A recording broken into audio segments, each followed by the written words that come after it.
बिस्मिल्लाहिर्रहमानिर्रहीम। अस्सलातु वस्सलामु अलैका या सय्यदी या रहमतल लिल आलमीन। अल्लाहुम्मा रब्बि ज़िदनी इल्मा। आमीन बिजाहि ख़ातमिन नबिय्यीन सल्लल्लाहु अलैहि व आलिहि वसल्लम। अल्हम्दुलिल्लाहि रब्बिल आलमीन। In this video, I will be covering some important concepts of the P3 syllabus. Please stay focused and watch the lecture very carefully. Let's begin with partial fractions. Rules for fractions. For linear factors in denominator, write a constant in numerator.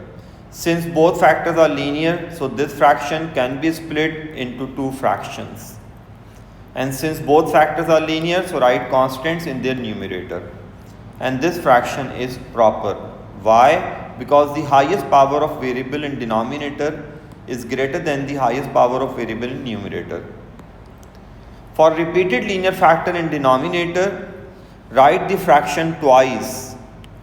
Once with power 1 and once with power 2, and write constants in their numerator. And both factors are linear, so constants are there in their numerator. For quadratic factors in denominator, write linear factor in numerator. This factor is quadratic, this factor is linear. This fraction can be split into two fractions, one for linear factor, one for quadratic factor. Write constant here. Why? Because this factor is linear. And write a linear factor here because this factor is quadratic. Since all factors are linear, so this fraction can be split into three fractions, one for this factor, one for this factor, and one for this factor, and write constants in their numerator. This is the way to split this type of proper fraction.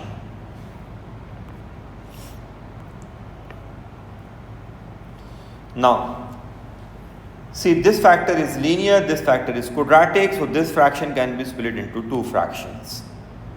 Constant is here and linear factor is here because this factor is quadratic. Now, how to solve questions of partial fractions, proper fractions in fact.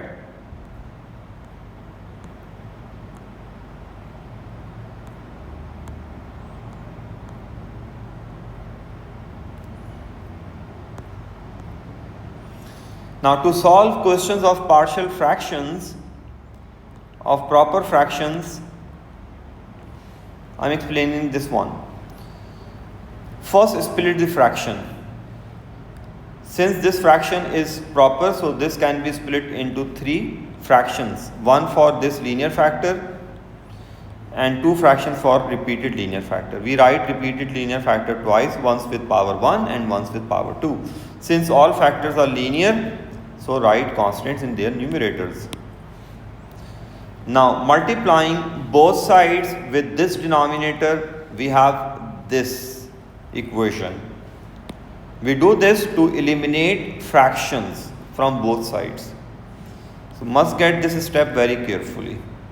Now, how to find the values of these constants? For that, you need to find the values of x from the given factors. So, from this factor, we are getting minus half. From this factor, we are getting 3. Since there are three unknown constants, so we must have three values of x. So, we have to suppose one extra value of x. So, you can suppose any value, but suppose that value which will make the calculation simple. I suppose x0.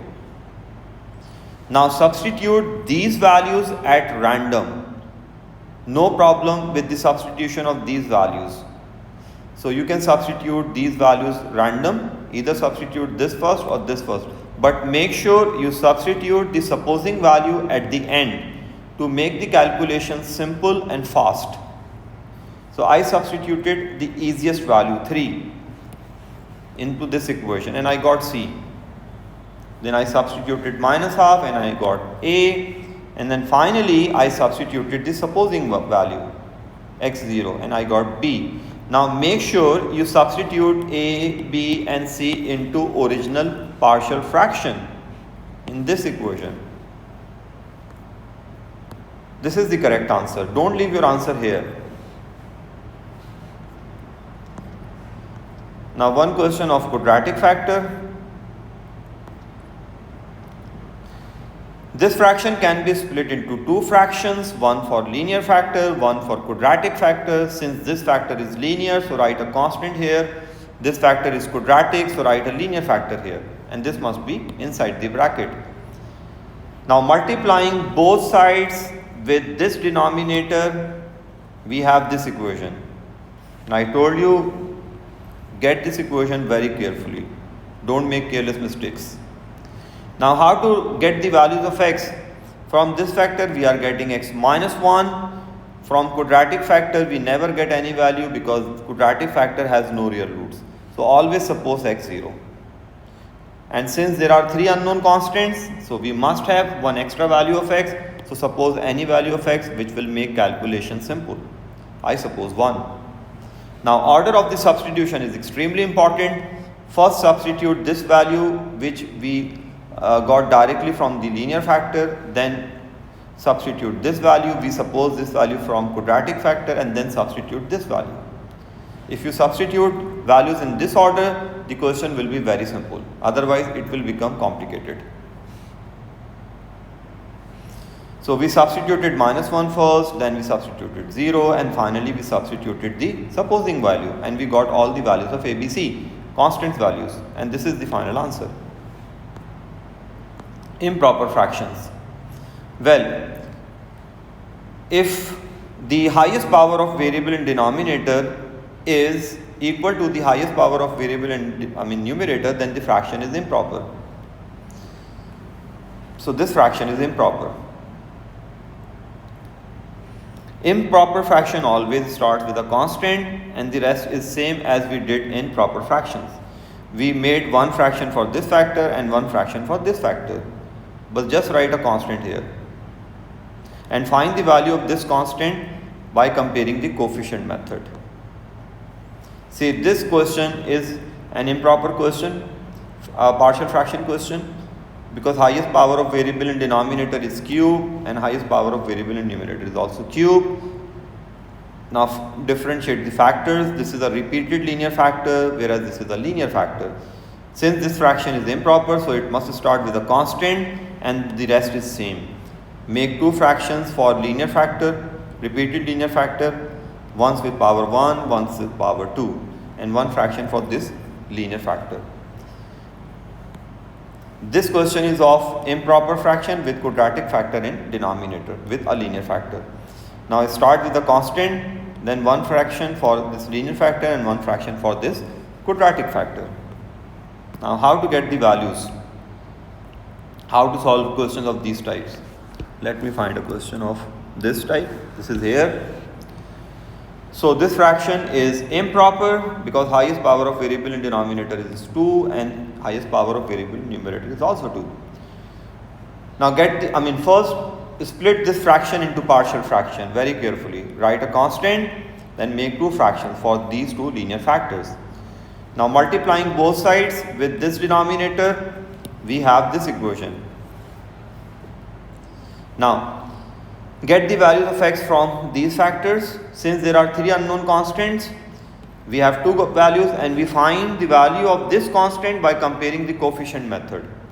See, if you multiply a with these two, you will get 2ax square, and here the coefficient of x square is 4. So by comparing the coefficient of x square, we have got the value of this constant. So always get the value of this constant by comparing the coefficient method, and the rest of the constants by using substitution method. Now substitute x3 which we got from this factor and then substitute half. So we substituted 3 and we got c, then we substituted half and we got b, and this is the final answer, the required partial fraction of this fraction.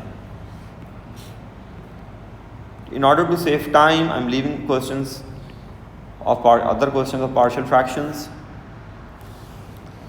Now the next chapter is binomial distributions, binomial theorem, binomial expansions or binomial theorem. Now in binomial theorem, make sure the first term of the expansion is 1. If not, then make it 1 by taking common, and take common very carefully. So take 2 common, So when you will take 2 common, use square bracket and write this power as a whole power. Now give this power to both. And when you take 2 common, make sure you divide 3x by 2. So this is 2 power minus 2. Now simplify this as 1 upon 4. Now this is the binomial expansion which we can expand through binomial theorem. 1 plus x power whole power n. Another example, take 5 take 5 common very carefully. 5 is common, so it's 1 minus 2x upon 5 whole power minus 1. Now give this power to both, to this 5 and to this expansion. So 5 power minus 1 and this. So this expansion is ready for the expansion. Here first take common in denominator. It's better to take common in denominator. So 3 is common, so 1 minus x upon 3 is here. This 3 is for both. So 3 cube and this expansion has power 3.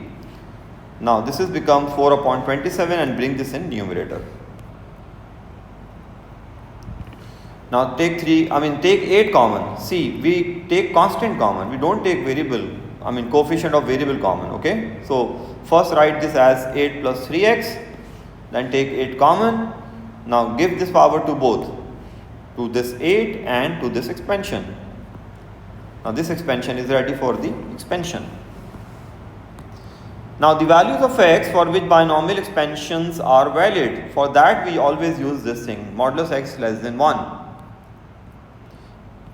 Now how to get the values of x for which the expansion is valid? So basically we use this expansion, we never use this one. We use that expansion in which the first term of the expansion is 1. And how to find the values? It's very simple. We first write this, the rule, then we replace this by the second term without the sign. 3x upon 2 less than 1. Now we solve this for modulus x. So this expansion is valid for these values of x. This is the way to get the values of x. This is here. You don't need to substitute minus. You can just take second term without sign.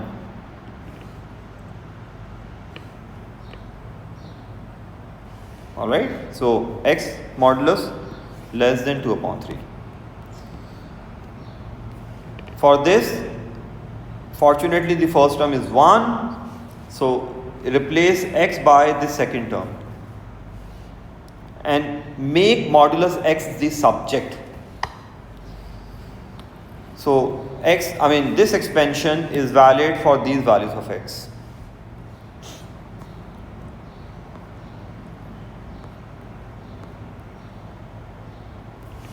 Again, no need to take this negative sign common. Don't take second term with sign. Maybe you can make silly mistakes. Just take second term without this sign. 6x. And then make modulus x the subject. This is the formula of binomial theorem, and the first term is 1. Since this is plus, so all signs are positive. This is available in MF 19, and this is valid for these values of x. When there is negative sign, same theorem is valid for same values of x. But when there is negative sign, then the signs are alternate. Plus, minus, plus, minus, plus, minus, and so on. See how to expand expansion through binomial theorem. So we copy one, right? The first term, then this is n. I'm using this one. So n upon 1 factorial is 1, second term. Then put plus sign. This is n minus 1, 2 factorial, second term power 2. n minus 1, n minus 2, and second term power 3. Now just simplify this and give your answer in ascending order. Ascending means small to big. Small to big. And this expansion is valid for these values of x. Replace x by 6x and then get this.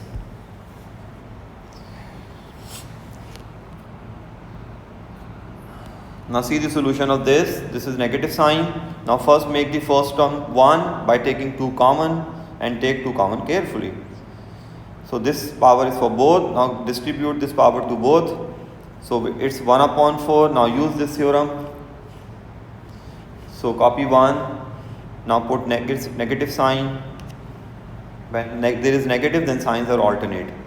This is n 1 factorial second term to the power 1. n minus 1 2 factorial second term to the power 2.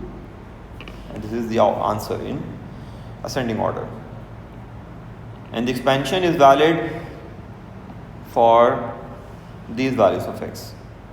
You don't need to take negative sign second term with negative sign.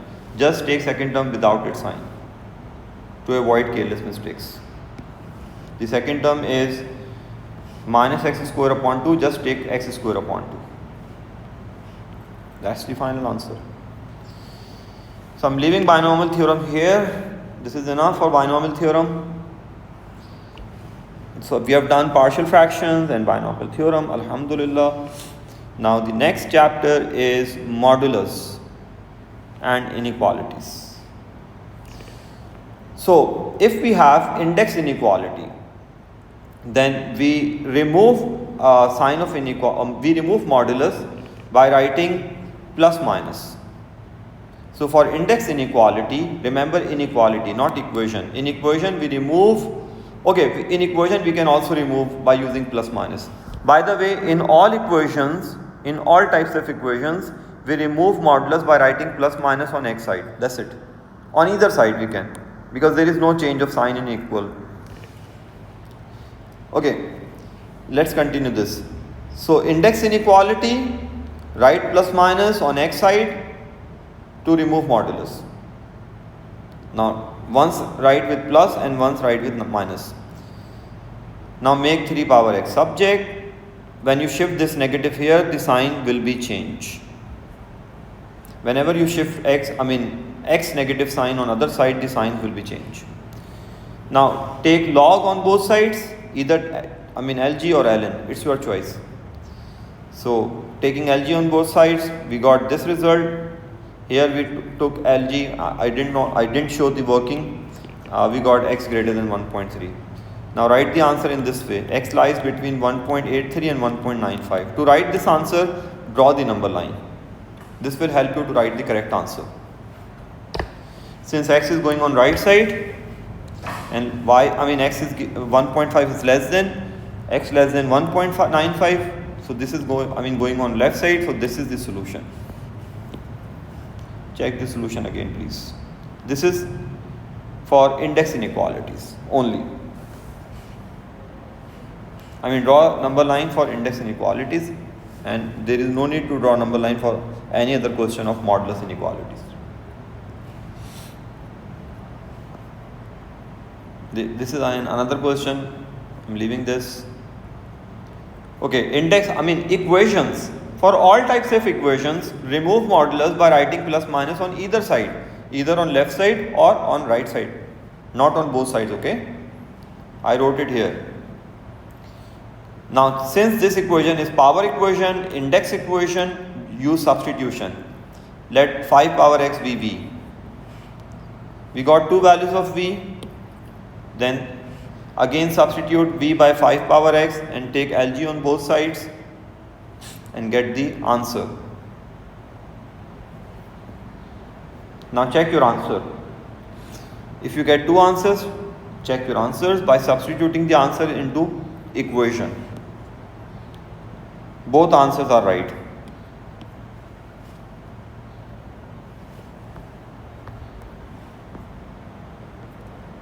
Now these 2 questions are extremely important.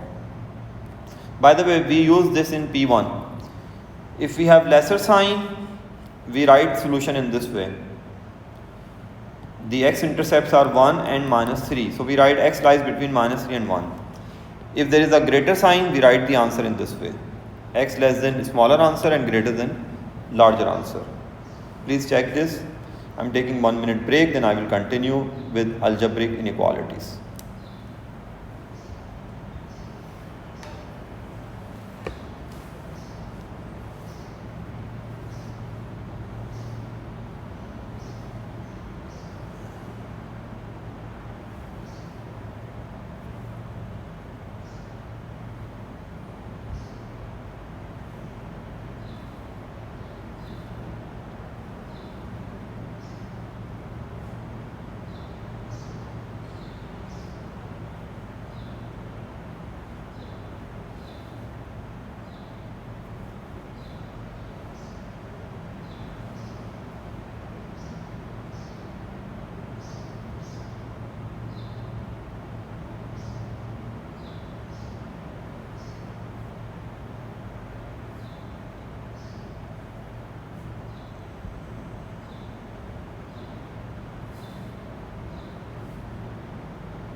Alhamdulillah. All right. So, well, when there is a lesser sign, then write your answer in this way. When there is a greater sign, then write your answer in this way. This will help us while writing the solutions of algebraic inequalities. All right. So algebraic inequality always remove modulus by squaring on both sides. And when there is a modulus on both sides, then no need to check your solutions. So this will become 9. Now factorize this, bring everything on left side. When you take negative common, make sure you change the sign of inequality. And we wrote this solution with the help of that result. -1, let me correct this, -1, -7. So x lies between -1, -7 and -1. This is so simple. Now here again we have this question is very important. Algebraic inequality where modulus is on just one side. So here we check the solutions. So first, square on both sides to remove modulus. This 2 will become 4. Factorize the inequality. Factorization is not possible. So use quadratic formula. We are getting 2 answers. Since we have greater sign, so write your answer in this way, smaller, larger. Now check your solutions in this way. First copy this and replace inequality by equal sign. This is very important. Alright? Write equal sign. Replace these by equal sign. So we replace all inequalities by equal while checking the answers. And you have to show the working. You can't check answers mentally. So substitute -4/3 in this equation. So when we substituted -4/3 into this equation, we got same side, both sides are same, so this answer is fine.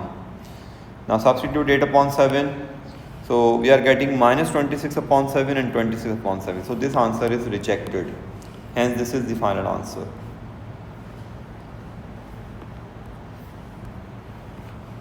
Now let me check questions of sketches.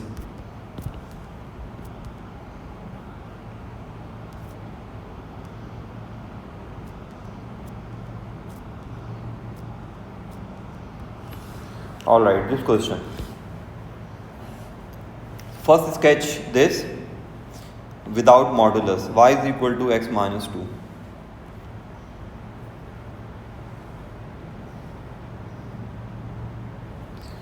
One second please.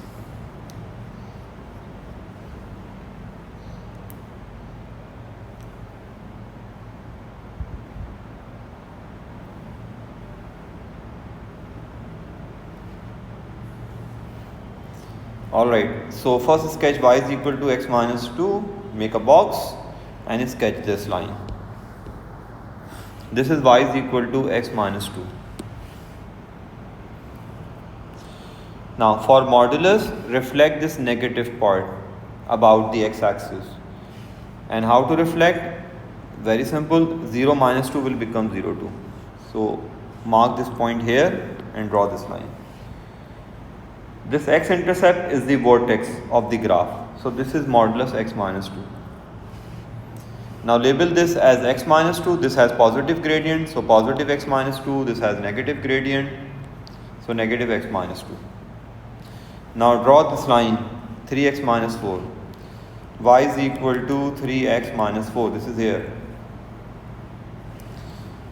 So make a box. I mean, it's better to get intercepts.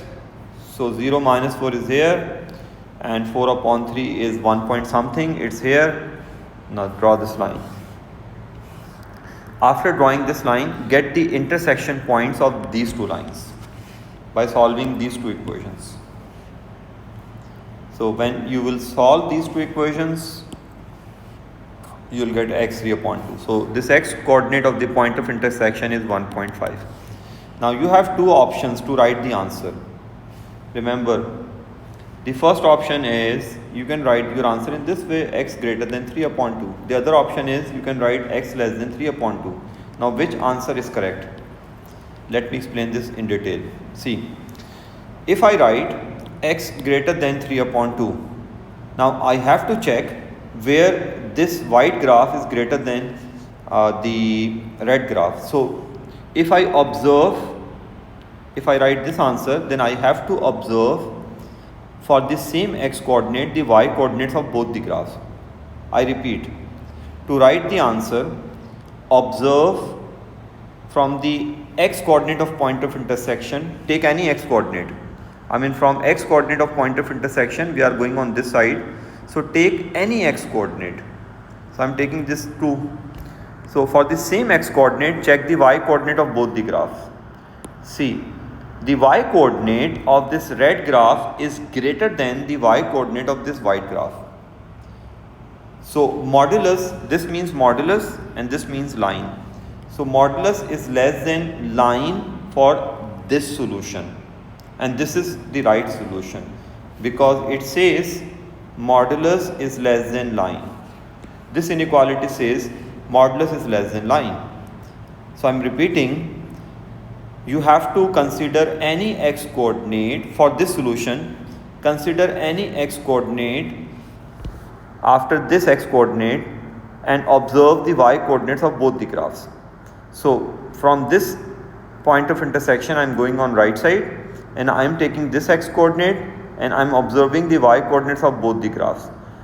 As the y coordinate of line is greater than the y coordinate of this modulus, so this solution is right because line must be greater than modulus. Right? This is the way to write the solution. Another question.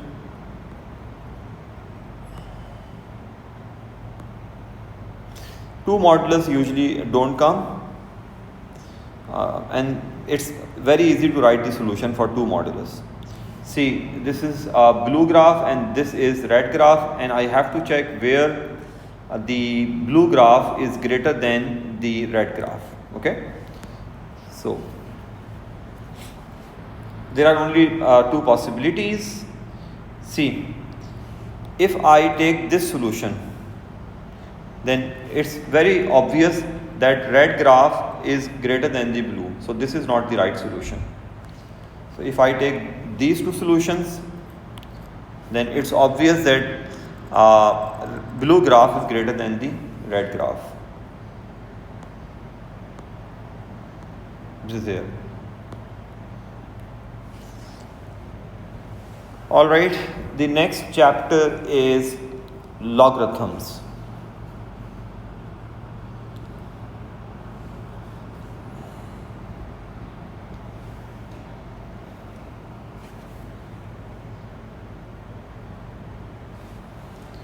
In logarithms, if we have index equation where terms are neither adding or subtracting, then we use rules of indices. We use these rules: am plus n, am minus n, a power mn. We use these rules to get the standard index form. So first split this power. This is 2 power 1 over 2 power x. Now multiply this 2 power x with this 7 power x and 3 with this 2. This is the standard index form. A power x is equal to b. So always try to get this standard index form and then take either ln or lg to write the solution. This is an exact answer, leave it as it is, and it is the requirement. And a and b are integers. A is 6, b is 14.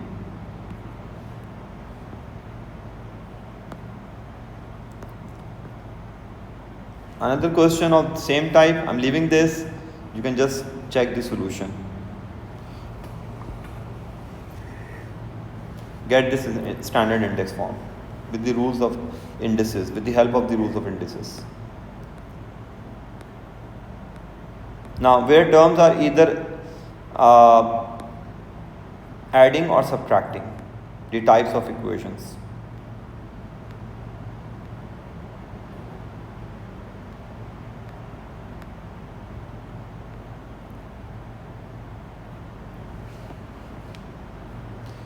If terms are either adding or subtracting, then we use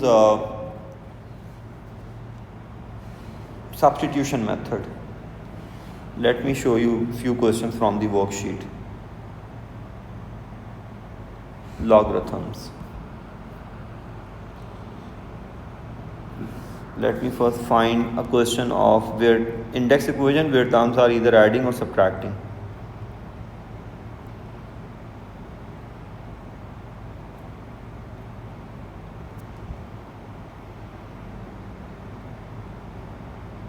This one, the terms are adding.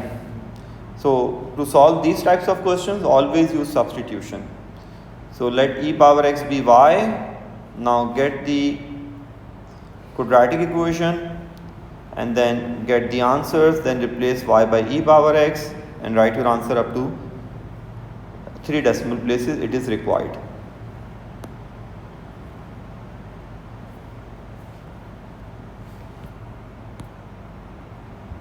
Now the next question is of logarithms. So if we have logarithmic equation, try to bring all logs, try to convert all logs as a single log. So by using power law, bring this here, then use quotient law to convert this as a single log. Don't cancel these two ln's, never cancel these two, otherwise you will lose 1 mark. Just equate their functions like this and get the answer. If there is one answer, perfectly fine. If there are more than one answer or at least 2 answers, then always check your answer with the original equation. Now see, we can write this as 2 ln e to bring this in ln form. 2 ln e, then this will become ln e square. Now equate these two. Check this solution please. 3 significant figures.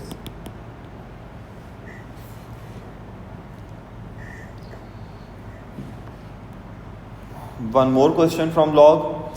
Since the base is 10, so make sure you write this one as log 10. What if we had minus 3 here? Then write log 10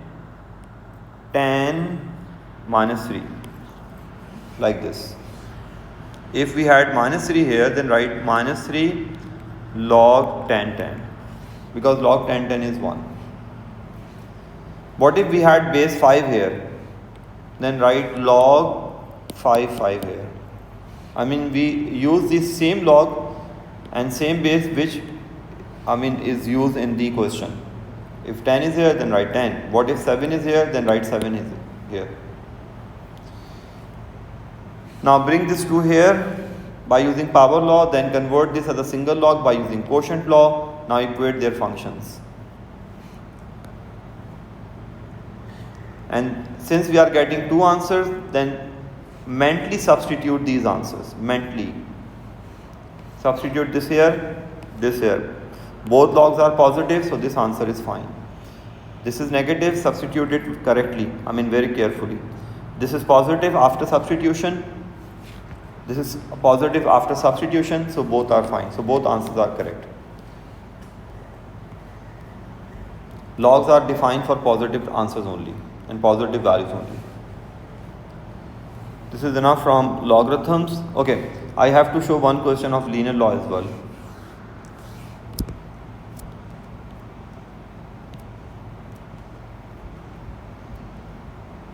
This question. See, for these types of questions, number 1, get the gradient. So y2 minus y1, x2 minus x1. This is the gradient. Then get the c value. And for that, use this. Y is equal to mx plus c. Substitute gradient here and any point into this equation. Either this or this. This is here. We got c. Now substitute m and c into linear law. So this is the linear law of this graph. Now convert this equation into linear law. Here we have ln y. So bring ln y in this equation. Make ln y the subject in this equation. By taking ln on both sides, we can do that. So taking ln on both sides, ln x power n, ln x y square, ln c, make ln y the subject. This is here. Now compare both the equations. This and this. So minus n upon 2 is minus 0.4, ln c upon 2 is this. Please check this solution again.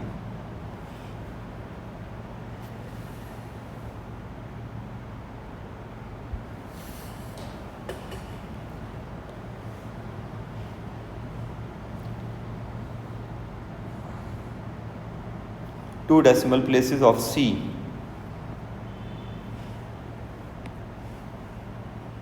Always read the question very carefully. One more question of linear law.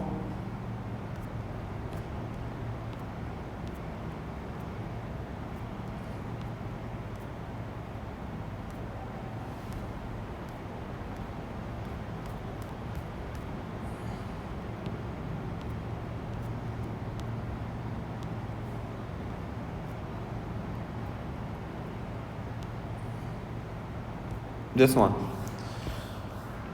See, by taking logarithms show that the graph of y against x is a straight line. So we have to convert this into this form.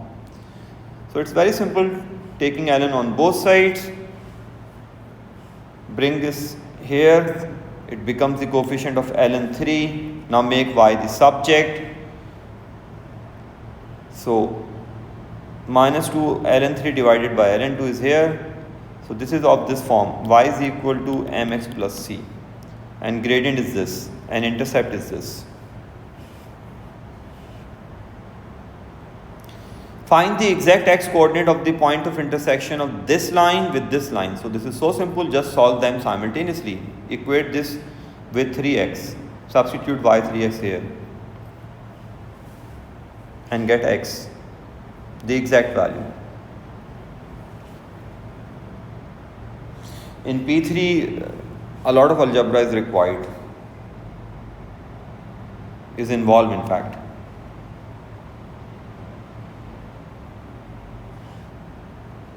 So this is the value of x. Now the next chapter is polynomial from algebra section. This is the last chapter from algebra section. So in polynomial, if you have to find quotient and remainder, always use long division. And how to use long division? Write both in descending order, the polynomial and the divisor. Now divide this first term by the first term. So 6x power 4 divided by 2x square will give you, let me check this here, okay. This will give you 3x square. 6x power 4 divided by 2x square will give you 3x square. Now multiply 3x square with this entire thing. So 3x square times 2x square, 6x power 4, then minus 3x cube, then plus 3x square. Now opposite the signs, change the signs, and then continue this. As soon as you get a constant here, stop the process. This is the remainder, this is the quotient, and you must know how to write this by using this formula. Quotient plus remainder over divisor. This is quotient, remainder, divisor. This is the way we split fractions, improper fractions.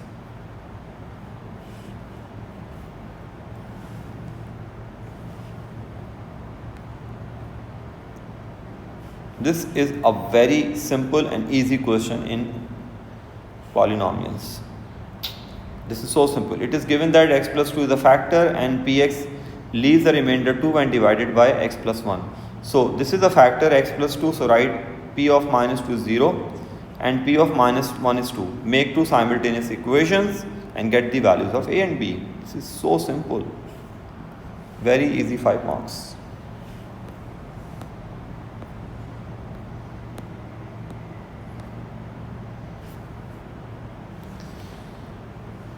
Well, it is given that x minus 2 is a factor for both px and p prime. P prime means differential of p.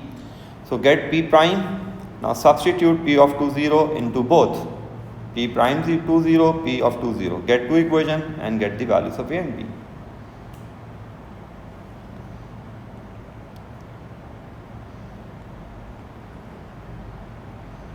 Very easy questions. Okay. Here in this question it says x plus, this is 2x plus 3 is a factor. So use this factor and get the value of a. Now solve this inequality. This is a good question.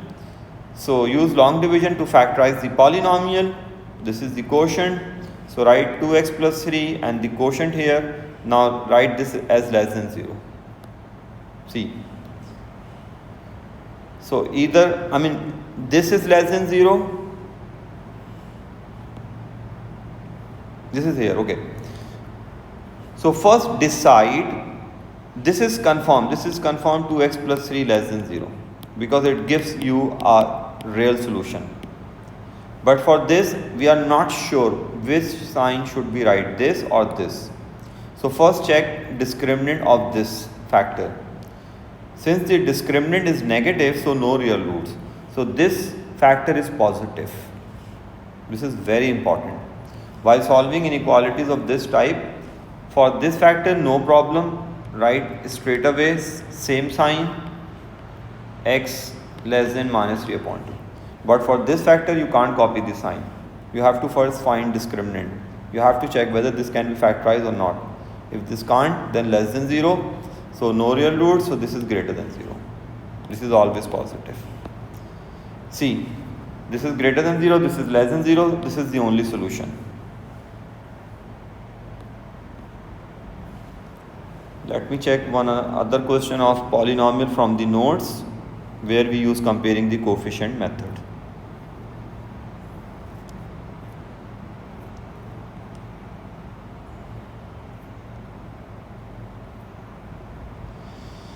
Alright, so comparing the coefficient method question.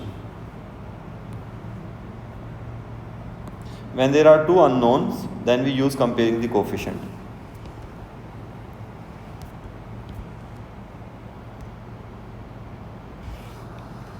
I was talking about this one. Okay, if a quadratic factor is given with two unknown constants, then do not use long division method and use the comparing the coefficient method. By the way, when there are two unknown, and then always try to use comparing the coefficient method like this.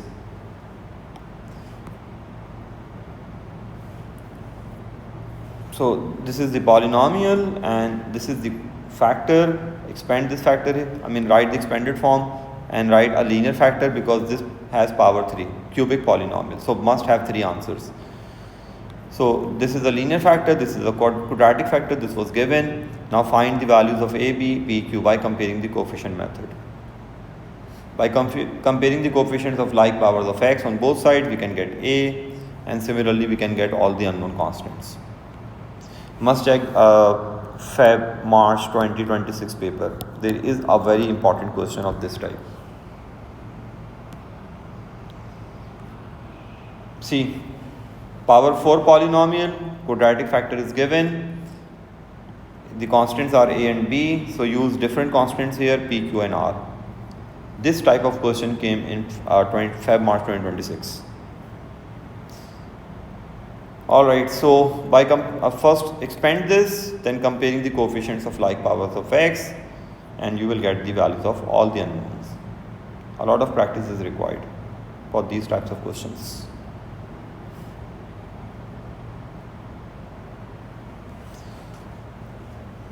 This is all from polynomials. Now main chapters of P3, trigonometry.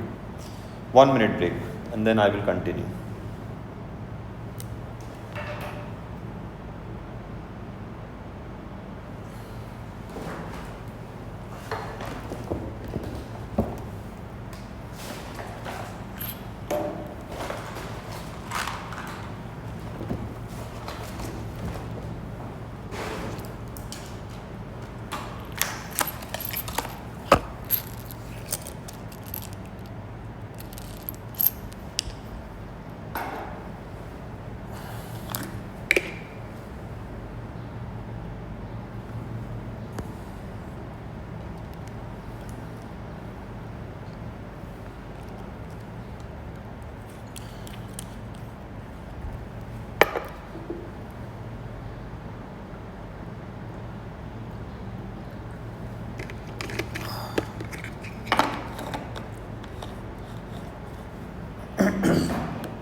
One extra minute, please.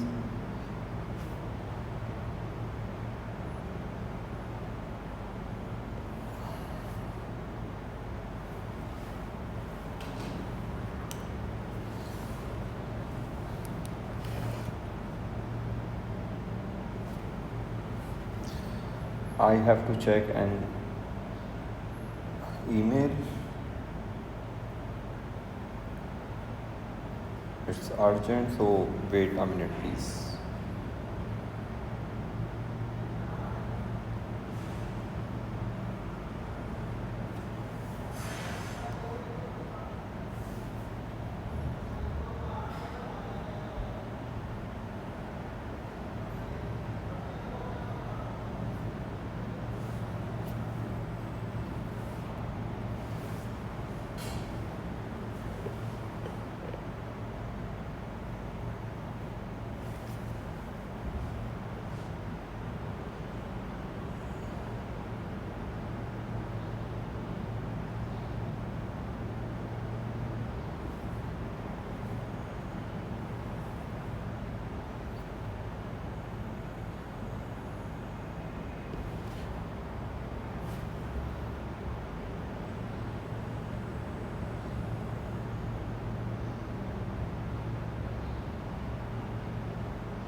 Alright, trigonometry.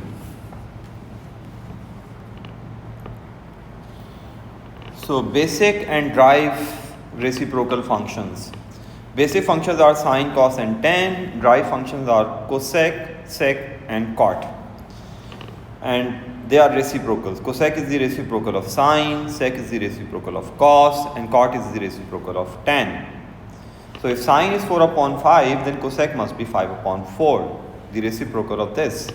If cos is 3 upon 5, then sec must be 5 upon 3. If tan is 8 upon 7, then cot must be 7 upon 8. Very important trigonometric identities. You must learn these by heart. Sine square plus cos square is 1. 1 plus tan square is sec square. 1 plus cot square is cosec square. While using the equations with drive functions, first convert the function into basic function and then solve the equation. These are special angles 30, 45, 60 in radians, pi by 6, pi by 4, pi by 3. So sine 30 is equal to cos 60 is half, sine 45, cos 45 is 1 upon root 2. Make sure you write 1 upon root 2 and don't write root 2 upon 2, because examiners expect that you write values. You are not writing values from calculator. Calculator gives this value in rationalized form. So this is not acceptable. So write 1 upon root 2. So if you are using calculator and calculator is giving root 2 upon 2, then always write this value.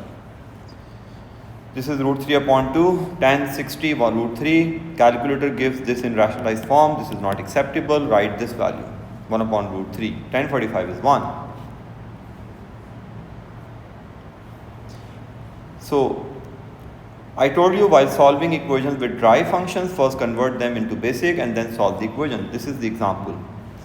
This is the drive function. Now first convert this into basic function. Write the reciprocal of 2 and write cosec as sine. Now solve this as you used to do in S1 or P1, sorry. This is in first and second quadrant. Get the values of theta from first 30 and second 150 x in fact. For exact values, we did this in P1. Don't find sec 120, find cos 120. For cos 120, make a rough sketch. 120 is in second quadrant.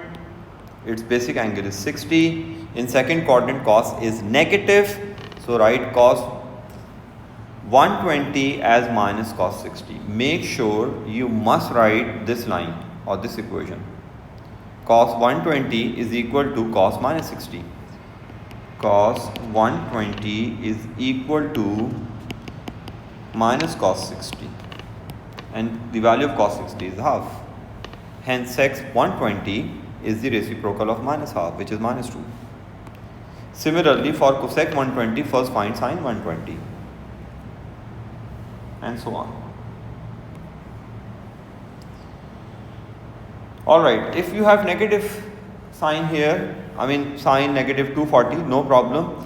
This means clockwise direction. So make a rough sketch for 240, negative 240. This is here. Now this is in second quadrant. So write this as sine minus 240 is positive sine this basic angle 60. In second quadrant, sine is positive, like this. And that's the answer. Sine 60 is root 3 upon 2. Alright, complementary angles relation. Sine pi by 2 minus theta is cos theta. Cos pi by 2 minus a is sine a. We copy this angle here. Tan pi by 2 minus x, 1 upon tan x. Or you can write cot x. Supplementary angles relations. Sine pi minus theta is sine theta. Only in complementary, sine changes in cos, cos changes into sine, tan is 1 upon tan, or you can say cot. And the rest of the angles for rest, like supplementary, reflex, all functions remain as it is. Sine will remain sine, cos will remain cos, tan will remain tan. So sine pi minus theta, make a rough sketch. So in second quadrant, sine is positive, write this angle here, sine theta. Cos minus pi minus theta minus cos theta, tan pi minus theta is minus tan theta, because both are negative here.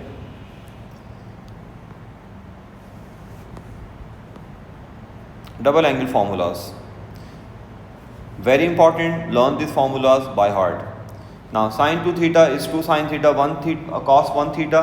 See this double angle, if you go in this way, this is the half, its half is here, and double angle is in this context.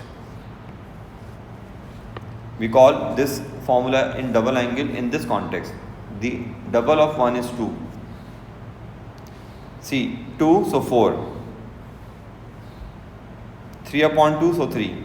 So if you go like this, then the angle is half. The half of 4 is 2. The half of 3 is 3 upon 2.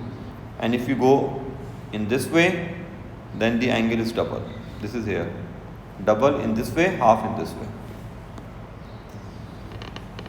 If you need product of sine and cos, then divide this 2 here.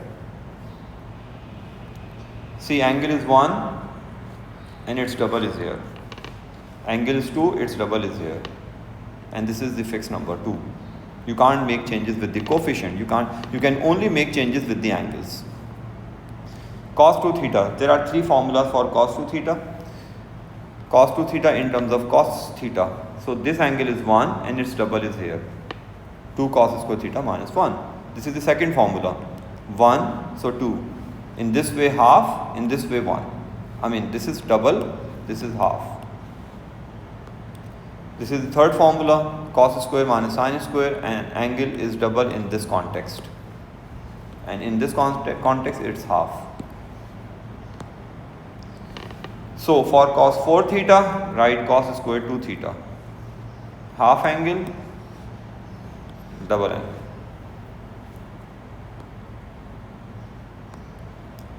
Now in integration we use, we need the formula for cos square and sine square, and we use double angle formulas to convert power 2 into power 1. So cos 2 theta is this formula. So cos square theta is 1 plus cos 2 theta upon 2. Make sure you understand the angle relations. Its double is here. So cos 2 theta is 1 plus cos 4 theta. In terms of sine, this is the basic formula of cos 2 theta in terms of sine. Now make sine square theta subject. So this is 1, so its double is here. This is 2, so its double is here. You don't need to learn the formulas for tan 2 theta, you should use MF19. Tan 2 theta is 2 tan theta 1 minus tan square theta. The double of this is here. And in this way it's half. The half is here, the double is here. Use all double angle formulas to convert even angle to one angle, like 2 theta to 1 theta, 4 theta to 2 theta, and 1 theta. Don't use double angle formula to convert 3 theta into 1 theta. Use supplementary angle formulas, sum of compound angle formulas. To convert 3 theta into 1 theta, we always use compound angle formulas.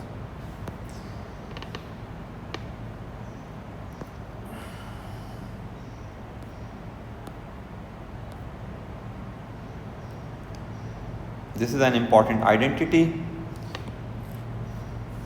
Cos 4 theta, use double angle formula twice to convert 4 into 1. And here just once. So since we need answer in terms of sine and we have to use double angle formula here just once, so straight away convert this in terms of sine. 1 minus sine 2 sine square theta.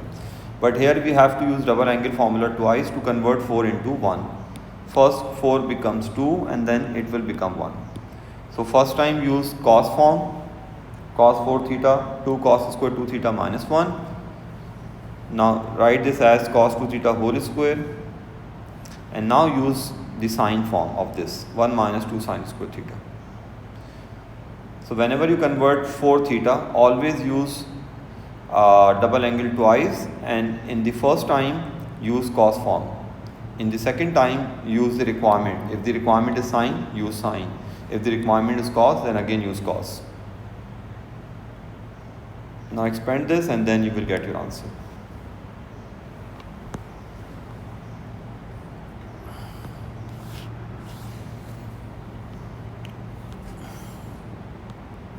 Here are compound angle formulas. Sin A plus B, these formulas are available in MF19. Sin A plus B, sin A cos B plus cos A sin B. In sine we have product of different functions. and same signs here. In cos, we have product of like functions, cos A cos B minus sin A sin B. We have different signs here, opposite signs here. Tan A plus B, tan A plus tan B, 1 minus tan A tan B, this plus sign here and opposite signs here. You can use MF19 for these formulas. Now to convert odd angle into 1, 3 into 1, don't use double angle, use these compound angle formulas. So you can write 3 theta as 2 theta plus theta. Now expand this with the help of compound angle formula, sin 2 theta cos 2 theta sin theta, and then use double angle formula here and here as well. Since we need our answer in terms of sine, so use the sine form of this.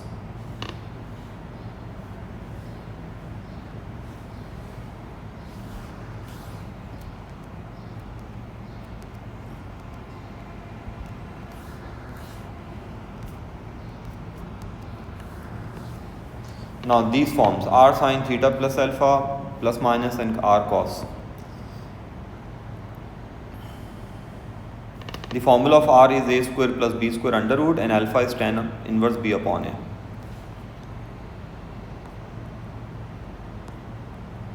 Okay, let's learn this from the worksheet of trigonometry.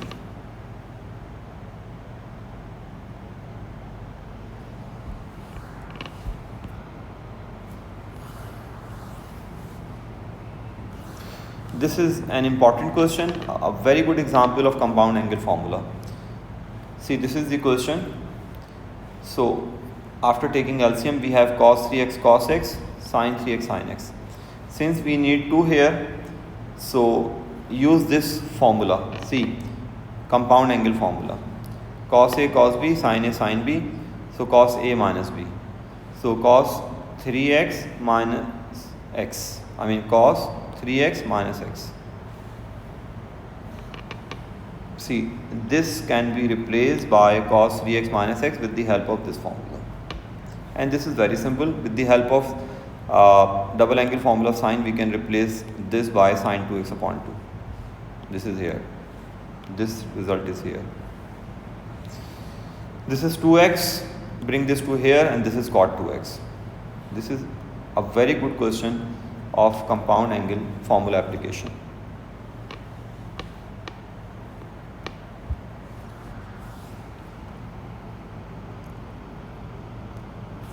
See, I told you while solving equations of these types, see, we just shown this equal to 2 cot 2x. So to solve this, replace this by 2 cot 2x. 4. Now convert cot in the form of tan. Always convert dry functions into basic functions. And change the domain as well. This is 2x, so I write 2x here. So domain is 0 to 2 pi. What if we had negative here? Ignore while inversing. Right now we have plus, so it's fine. This is up to 4 dp. Since tan is positive, it must be here and here. So first answer is just alpha, and the second is pi plus alpha. Make sure you write your answer up to 3 SF in radians, in degrees 1 decimal place. Now let me explain one question of this type. This one. Now under root 2 cos x minus under root 5 sin x, we have to express this into this form, cos form. So remember, if we have cos here, then the coefficient on left side of cos is a. So a is root 2. What if we had sine here? Then this coefficient would be a. So whatever the function is here, the same function on left side, the coefficient of the same function on left side is a. So a is root 2 and b is root 5. Take a and b without signs. Now r is square of this, square of this. So it's under root 7. The formula of r is a square plus b square under root. Always give the exact value of r. Alpha is very simple, it's tan inverse b upon a. Write this number up to requirement. The requirement is 3 decimal places. Now substitute r here and alpha here. This is the express form. Always leave your answer in this way. Now this second part is very important. I copied the answer here. Now compare this equation with this equation. See the changes. X is replaced by 2 theta. Now replace x by 2 theta into this equation. So 2 theta, 2 theta, 2 theta. Make sure you just replace x by 2 theta and you just copy this. Now replace this by 1. Now make this thing the subject. It's 1 upon root 7 greater than 0. So cos must be in first and last quadrant. Now very important part of the question, change the domain. This is the given domain. Now make this domain as this angle. So 2 theta plus 57 point. First multiply this by 2 theta. Right? Now add 57.688 here, here and here. Now this means what, like this, and this means one complete cycle and some part of this first quadrant. Now get the basic angle from this. From this step, I just copied this step here and then I replace this by basic angle. This is very important. While inversing, replace this by basic angle. Don't copy this here, otherwise you will lose 1 mark. Write basic angle up to 4 decimal places. Since cos is positive, it must be here and here. So first answer, first quadrant. This is the 4th quadrant. And this answer is again in first quadrant. This is here. This is here. And one cycle plus something is here. Since this number is out of the domain is 417 and this is 427, so reject this answer. Now write the final answer up to 1 dp. In degrees, make sure you write the final answer as 1 dp. Please check the solution again. This is an important question.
This is an important question.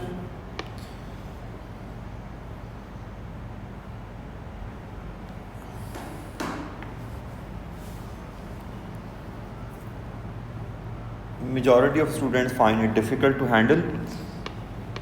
Tan theta, tan theta plus 45 to cot 2 theta, we have to convert the equation into quadratic equation and then solve the equation. So this is the compound angle formula of tan. Here we use the reciprocal of tan 2 theta formula, right? So this is the formula of tan 2 theta in reciprocal form because we use it for cos 2 theta, cot 2 theta. Now do cross multiplication, and after this is the quadratic equation in terms of tan. Now factorize this, get the values of tan and solve the equation for the given domain. The domain is 0 to 90. So ignore this one. This is in first quadrant, get the answer. Please check this solution again. This is all from trigonometry. Now move on to differentiation.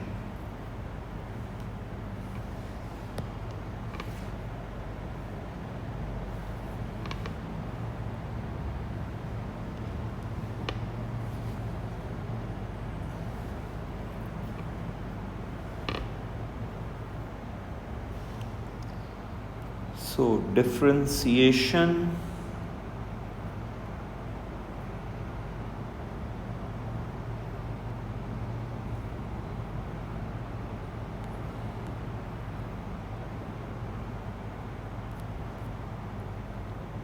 let me find the worksheet of differentiation.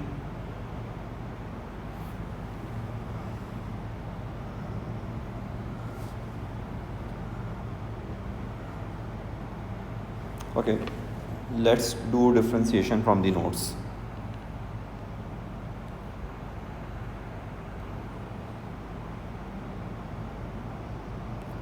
Here is the worksheet. All right. So implicit functions. Implicit functions means differentiation of different variables, usually y with respect to x. So when we do differentiation of implicit functions, we differentiate the function like this, 3y square, and then we multiply this answer with the gradient of this function, dy upon dx. What if we had theta square? So just differentiate this 2 theta and multiply this result with the gradient of theta, d theta upon dx. So y cube will become 3y square times dy upon dx. Sin 2y, this will become cos 2y times 2, right? Differentiation of sine is cos 2y into 2. Now multiply this result with the gradient of y with respect to x, dy upon dx. And why we are multiplying? Because we are differentiating y with respect to x, different variables, implicit. Sin 2 theta, so simple, differential is cos 2 theta into 2. Now multiply this answer with the gradient of theta, d theta upon dx. This is the way we do implicit functions. More examples. T power 5 will become 5t power 4. Multiply this result with the gradient of t, dt upon dx. Exponential, we copy exponential, we differentiate its power, 3t square. Now multiply this result with the gradient of t, dt upon dx. Ln 1 minus y square, so 1 upon 1 minus y square. Now differentiate this, minus 2y, multiply this answer with the gradient of y, dy upon dx. This is an important question of implicit function. So we have to prove dy upon dx. This is the product rule, ub prime, bu prime. So first write d upon dx on both sides of this question. This is the first step, the formal step. Now understand this function carefully. This is simple function. This is implicit and product rule because both are multiplying. When two variables multiply, we use product rule. This is implicit. So the differential of x cube is 3x square. Write 3 outside the bracket to make it simple. Now according to UV rule, copy u, this is the rule. So copy x and differentiate y square with respect to x. It should be 2y square times dy upon dx. Now copy y square, which is v, and differentiate x. The differential of x with respect to x is simple function, so it's 1. Now y cube will become 3y square times dy upon dx. Now make y dy upon dx the subject very carefully. This is the most important step, the differentiation. Now this is very important. Find the coordinates of the point on the curve where the tangent is parallel to y-axis. See, when tangent is parallel to y-axis, then gradient is infinite. So if it is given, then tangent is parallel to y-axis, then equate the denominator of gradient to 0. Please remember, whenever it says tangent is vertical, either vertical or parallel to y-axis, for both, equate the denominator of gradient to 0. What if it had parallel to x-axis or horizontal? Then equate the numerator of gradient to 0. Now here tangent is vertical, so equate the denominator of gradient to 0, get one equation. In fact, we are getting two equations, 1, 2. Now solve these two equations with the equation of curve, this equation. So substitute this into equation 1 and we got x coordinate, so this is the point when y is 0. Now substitute this into here and get the other coordinate of the point where tangent is vertical. So x is 1, y is 2, so the next point is 1, 2. So this is implicit. Now I'm leaving the other question of implicit to save time.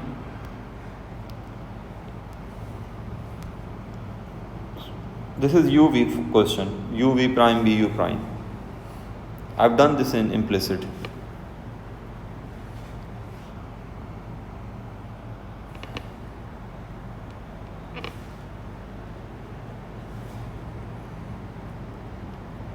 Now let me find parametric or one question of this type. This is U upon V. You know the rule, it's V U prime U V prime divided by V square. Just check the solution. V copied, U prime, differential of x is 1. Then U copied and V prime. Since we are working for x coordinate of turning point, so equate gradient to 0. Since this has power 4, so you are getting plus minus. But since this is on right side, so x is positive. So just take positive number. Because x is positive. This is integration. I will discuss this integration work. Now differentiation of tan inverse. How to differentiate tan inverse? This is so simple. We write one fraction. We write this and square the bracket plus 1 of the formula and we differentiate this here. I mean the differential of this is here. See, tan inverse x square minus 1, so write 1 upon this and its square the bracket, plus 1 is the part of the formula. Now differentiate this bracket, this function which is inside the bracket. The differential of this is 2x. This is the way to differentiate tan inverse. See, 3 upon x square, this is so simple, 1 upon 3 upon x square whole square plus 1 of the formula part, and differential of this is here. I did this separately. Bring this here, differentiate it correctly, write this result here. Another question, write 1 upon this 5x cube whole power 2 plus 1 part of the formula and differential of this is here. This is the way to differentiate tan inverse. Now this is uv in tan inverse. Do it correctly, very carefully in fact. So uv, so copy u, this is u, and tan inverse half x. It should be 1 upon half x whole square plus 1 part of the formula. Differential of half x is half. Then tan inverse half x copied, and the differential of x is 1, u prime. Now just simplify this.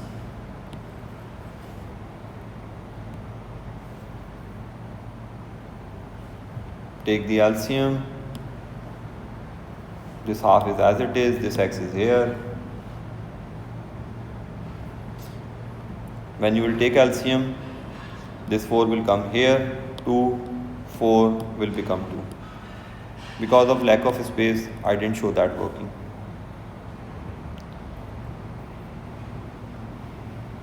The tangent to the curve at the point x2, its y coordinate is missing, so first get y coordinate. Meets the y-axis. Tangent meets the y-axis. First get equation of tangent and then get this point. First get y, substitute x here. So y coordinate is pi by 2. Now get the equation of tangent. Get the gradient first. And equation of tangent is here. It's y minus y1, mx minus x1.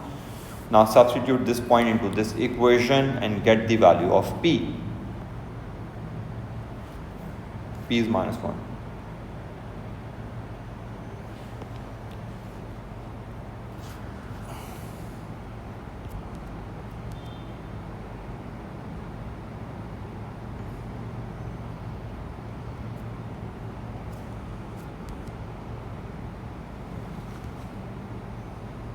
Now, parametric equations. Differentiation of parametric equations.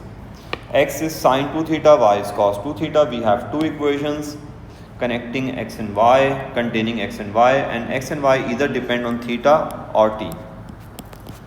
If we have two equations in which x and y either depend on theta or t, then the equations are said to be parametric equations. And this is the formula of their gradient. We write differential of this here and this here. So if x is sine 2 theta, y is cos 2 theta, differentiate this with respect to theta. Sine 2 theta will become cos 2 theta times 2. This will become minus sine 2 theta times 2. Differential of 2 theta is 2. Now copy the formula, write this here and this in denominator, and just get its simplified form, which is minus tan 2 theta. Now check the past paper question.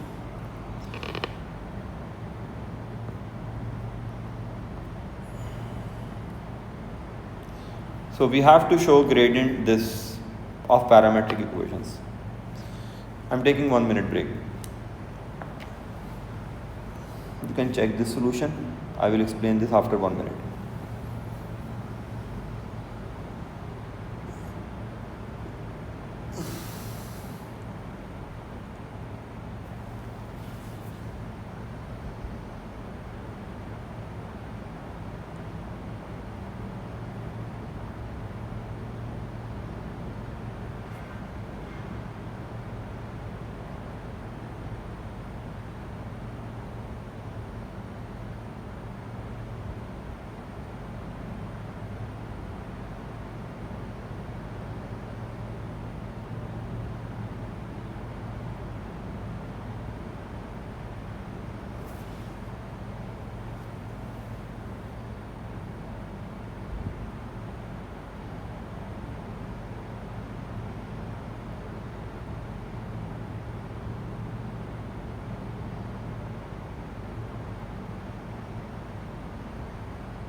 Alright. So we have x tan theta, y cos theta whole square. This is composite. Make sure you differentiate it correctly. So dx upon d theta. Differential of tan is sec square theta, whereas differential of cos. Remember composite. So first make power coefficient, copy the function, subtract power by 1, and then differentiate cos. It's minus sin theta. I use this rule. Ax plus b whole power n. Composite functions differentiation. So copy 2 here, copy this function, reduce power by 1 and differentiate cos. This is the way to differentiate composite functions. Now write this result here and this result here. Sec square theta, when you will bring this here, 1 upon sec square theta will become cos square theta. And this is what we had to show. See, this is so simple. If you differentiate cos theta whole square correctly.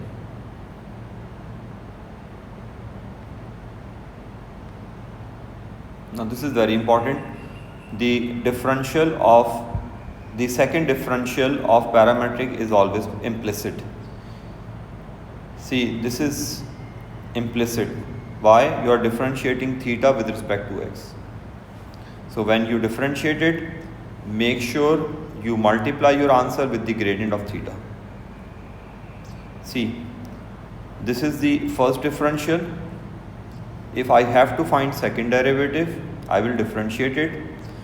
The differential of tan 2 theta is sec square 2 theta times 2.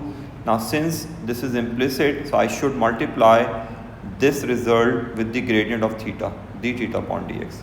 This is a very important concept.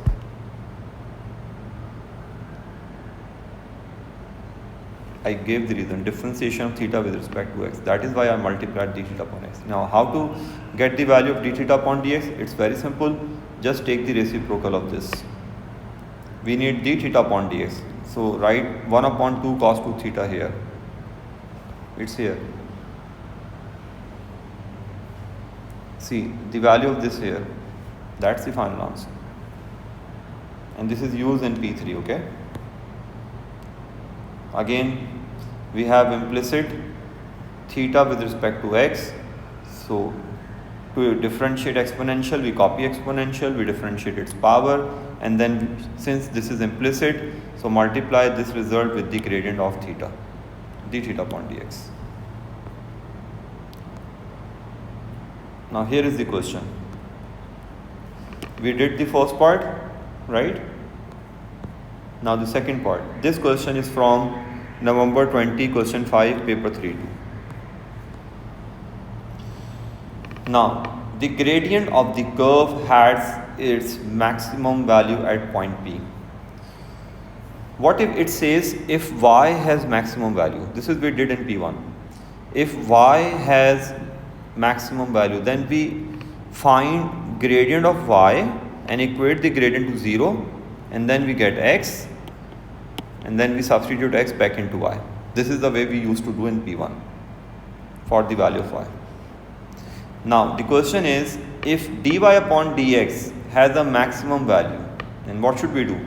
Now get the differential of dy upon dx, which is the second derivative, and equate it to 0 and get x, and then substitute x into dy upon dx to get the stationary value of dy upon dx. Now the gradient of the curve has its maximum value at P. Find the exact value of the x coordinate of P. So we have to find x coordinate. Now see,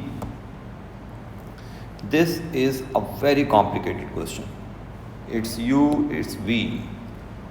Number 1 product rule and number 2 implicit. Why? Because we are finding second derivative and we are differentiating theta with respect to x. Now see this very carefully. So according to UV rule, first minus 2, take minus 2 common. Now according to UV rule, copy u. This is u. I labeled everything. So u. Now differentiate cos theta whole power 3. So it's composite. First make power coefficient, copy the function, reduce power by 1 and differentiate cos. Right? This is u and this is v prime. Now copy v and differentiate sine, which is cos. Now since we are differentiating implicit functions, so multiply this entire thing with the gradient of theta. Gradient of theta, which is d theta upon dx. This is very important. Now since we are working for a stationary value, equate this to 0 and write the result of this here. It's here. dx upon d theta sec square theta. Therefore d theta upon dx is 1 upon sec square theta. This will become cos square theta. And when we multiply cos, you can just multiply this here. Now solve this. Take cos square theta common. So we have two equations. We are getting two answers, but these answers are not in the domain. From here, we got tan square theta, 1 upon 3. So tan theta plus minus 1 upon root 3. These are the results. Since x is negative, so take this result. Tan theta minus 1 upon root 3, so theta is minus pi by 6. Please check this solution right from the start. This is an important question. Cp is negative. It's here, left side of 0.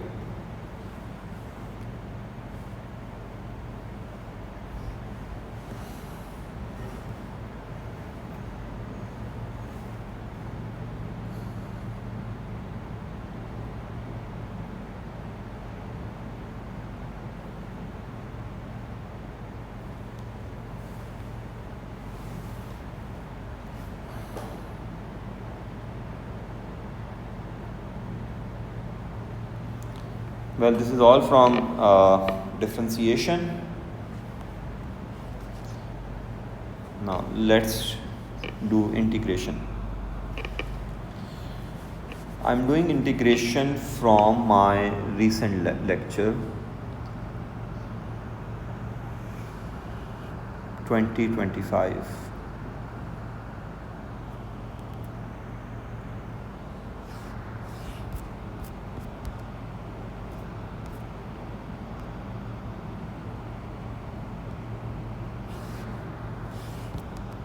I think this is of differentiation. I'm sorry. I need the integration file.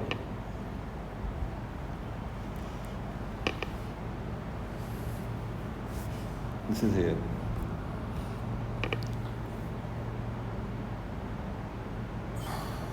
All right. So this is by parts. And by parts, use by parts twice. Why? Because the function of u has power 2. If the function of u has power 2, then use by parts twice. And this is the word Liade to decide the function u. In Liade, L stands for ln. This is tan inverse, algebraic, trigonometric, exponential. So we have product of algebraic and trigonometric, therefore, and a comes before t, a comes before t in Liade, so x square is a algebraic u. A comes before t, therefore algebraic is u, and the rest is dv. So this is u x square and dv is cos x upon 3 dx. We always differentiate u to get du, and we always integrate dv to get v. So keep u in the box, du and v, all three in the boxes, because we need them in this for the formula of biparts. So this is the biparts formula, uv minus v du. So multiply these two, uv, and this result is here, right? 3x square sin x upon 3. Now multiply these two, v du. So it should be 6x sin x upon 3, this is 6x sin x upon 3. Now apply limits here, and this is by parts. See, the power was 2 initially, it converted into 1. Again we have product, then we use by parts. Whenever we have product of different, we use by parts. So use by parts again. So consider this function as I1, right? This is algebraic function, this is trigonometric. A comes before T in Liad, so this is U, and this entire thing is dV. Now differentiate U to get du, this is du, integrate dV to get V. This is V. Again use by parts formula, multiply these two. So when you will multiply these two, you will get minus 18x cos x upon 3. When you will multiply V du, you will get this thing.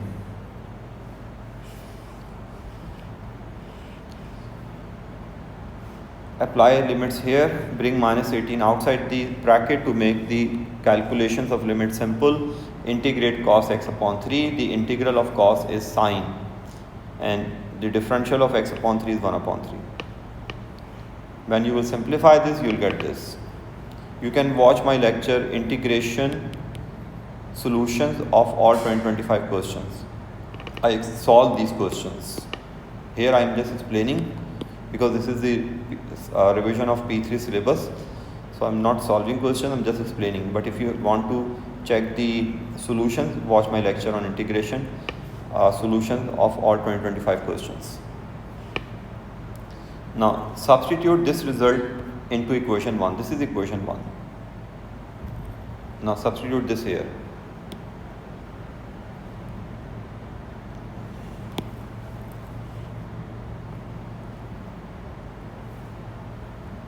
And that's the final answer. And give your answer in exact form. Please check this solution again.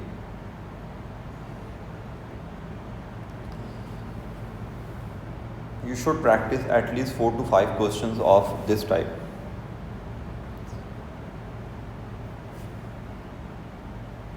For time management in the exam. Because these type of questions takes a lot of time.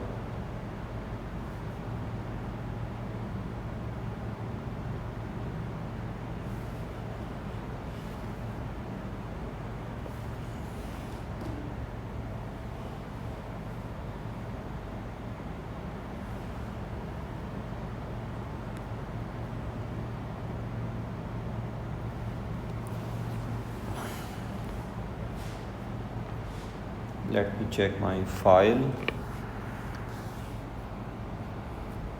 Where's my file? I think my file is not here. Let me find the file.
I've got my file.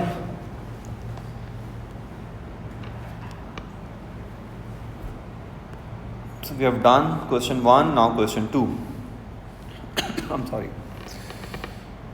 This first part is of differentiation, it's uv, and make sure you don't simplify sine 2x because it is inside the root.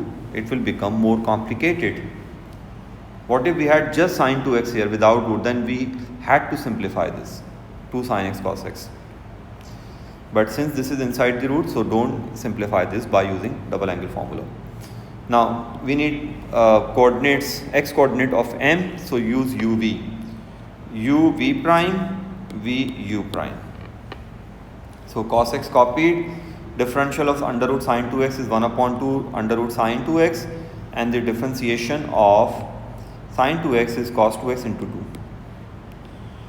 This is v u prime. Now equate this to 0. At x is equal to a, gradient is 0. Now substitute, replace all x by a, or substitute x into this equation. When you will solve this, you will get these results: pi by 6, pi by 2, blah blah. But since this is between 0 and pi by 2, so the right answer is pi by 6. Pi by 2 is not the answer.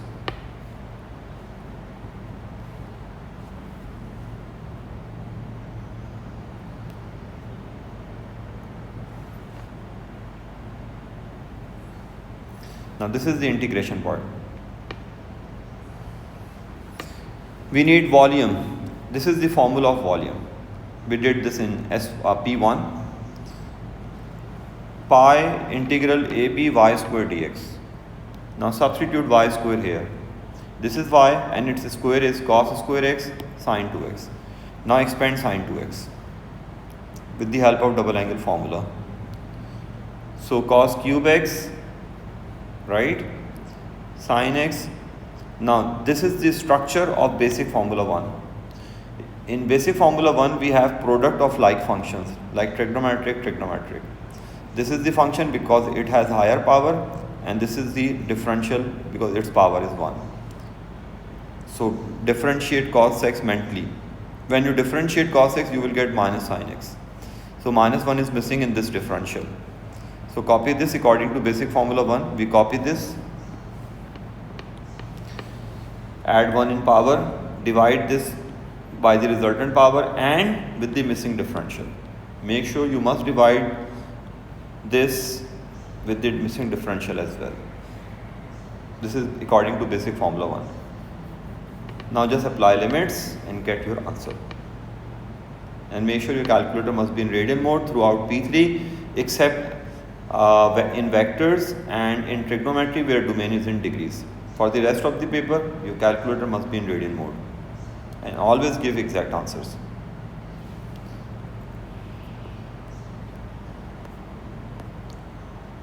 Okay.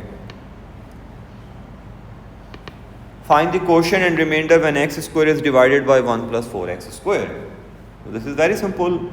With the help of long division, we can easily get this. We have done this in polynomials earlier in this lecture. So this is remainder, this is quotient, that's the answer.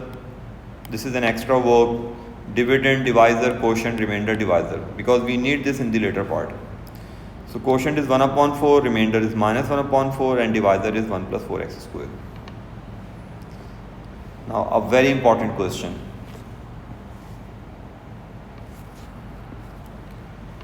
Find the exact value of x tan inverse 2x. It's by parts and it involves tan inverse.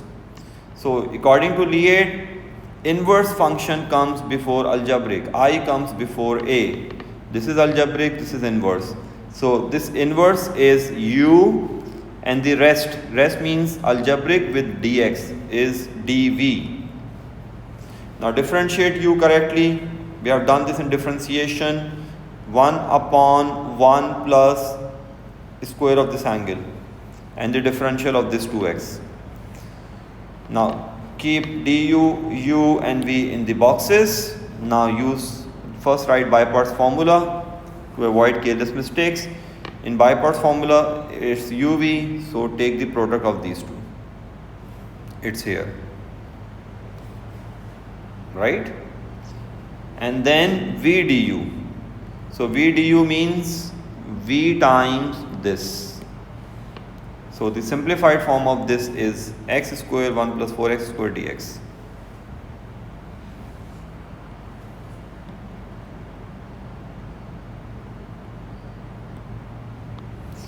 Alright. Now apply limits here. And make sure you handle this very carefully. This is an important question.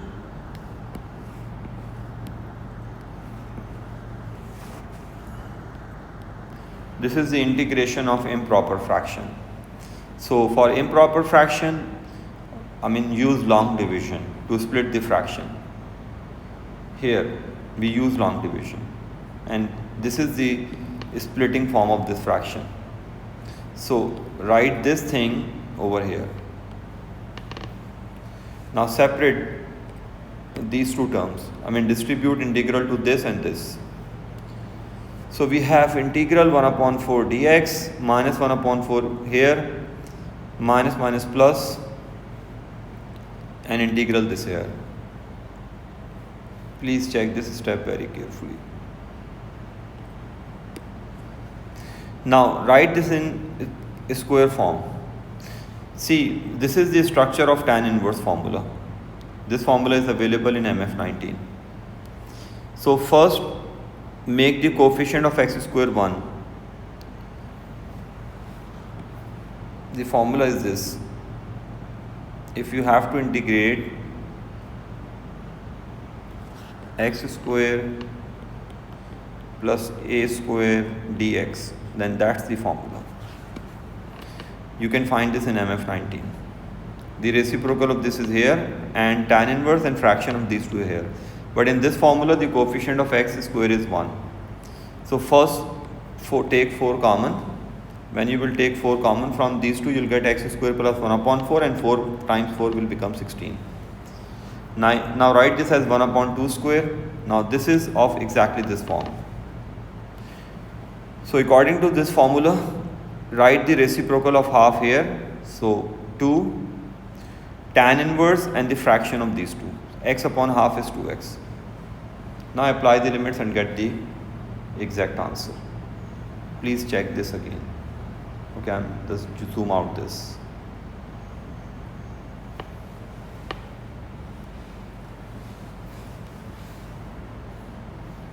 These types of question takes a lot of time. So practice these types of questions before P3 exam.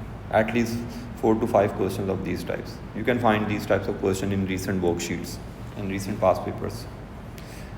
For P3, solve as many past papers as possible, because in P3 both concepts and practice are important. See, this is not inside the root. This has power 1. So before differentiating, first simplify this. In question 1, it was in square root. So when this has power 1, first simplify this with the help of double angle formula, and then use uv. This is uv prime, vu prime. I'm leaving this question. I already have done a similar question of this type. Now substitution. By using the substitution, u is equal to cos x, find the area of the region between blah blah. So these are the limits, 0 and pi by 4, y is here, dx. Now make sure you do substitution correctly. U is given cos x. Now differentiate u to get dx, sorry. This is dx for the substitution here. Change the limits. When x is 0, substitute x0 here, get u1, x pi by 4, 1/√2. Now see how to substitute. 0 is 1, pi by 4 corresponding value is 1/√2, tan copied, sin x copied, cos u cube, and instead of dx write du upon minus sin x. Now cancel these two signs and just simply integrate and get the answer. Check the solution again, please.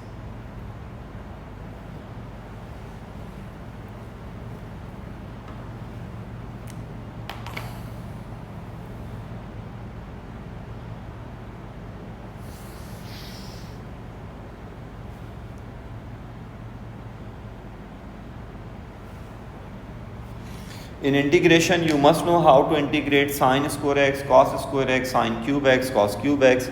For sine square and cos square, you use double angle formulas, and for sine cube and cos cube, you split the power. I show these things. Hold on.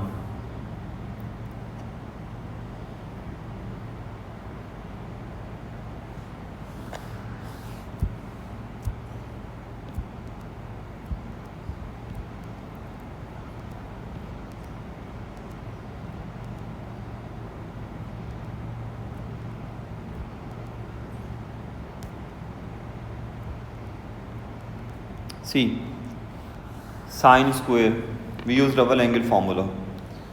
I mean sine square 2 theta is 1 minus cos 4 theta. The double angle is here. And then we simply integrate it. Bring 2 outside the integral of 1 is theta and this is sine 4 theta. Cos square, use double angle formula. This angle is 1, so its double is here, and just simply integrate it. Sine cube, split the power 2 and 1. Now use identity here. Multiply this with this, so sine theta here and this product is here. Now this is basic formula 1. The differential of cos is minus sine, so minus 1 is missing. So copy cos theta whole power 3 here. Add 1 in power. Divide this by resultant power 3 and with the missing differential minus 1. This is the way to integrate sine cube. Cos cube. Well, for cos cube, split the power into 1 and 2. Use the identity here. 1 minus sine square theta. Now multiply cos theta with this and separate the integrals, distribute the integrals. Now this is basic formula 1. The differential of sine is cos, so just copy this, add 1 in power, divide by the resultant power. Nothing was missing in the differential, so 3 is fine. And you must be used to with MF19. See, in MF19, these formulas are very important. We just did this one. Variable square plus constant square, it's 1 upon a tan inverse x upon a. But we can have these two cases as well. Variable square minus constant square. So it should be 1 upon 2a. 1 upon 2 is fixed. And this a is here. Ln x minus a, x plus a. If constant square minus variable square, 1 upon 2a, and ln a plus x, a minus x. You must be good at with these formulas. And you should know these differentials. Differentiation of cosec is minus cosec cot, sec tan, cot minus cosec square. So use MF19 wisely. Keep it on your table while practicing P3. So this is enough from integration. Now the next chapter is differential equations.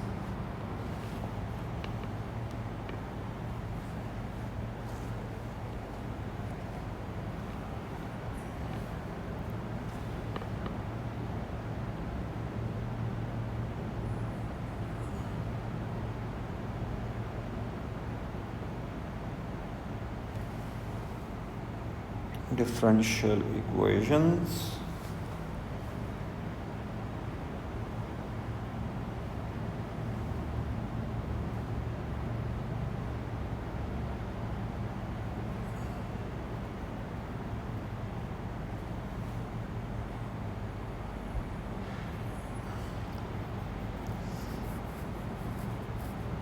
Yes, this is here.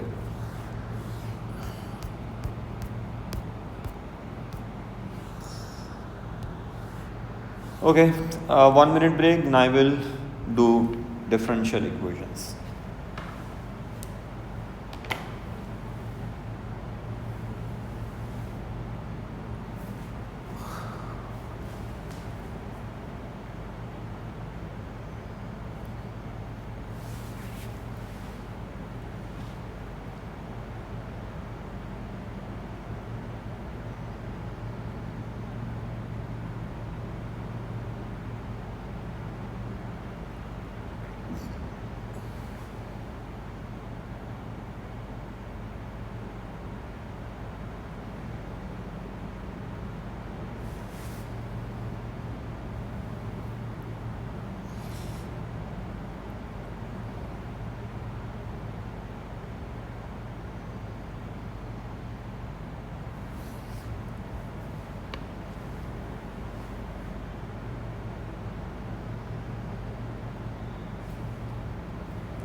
If you are finding this video helpful, please share it with your friends so they can benefit as well.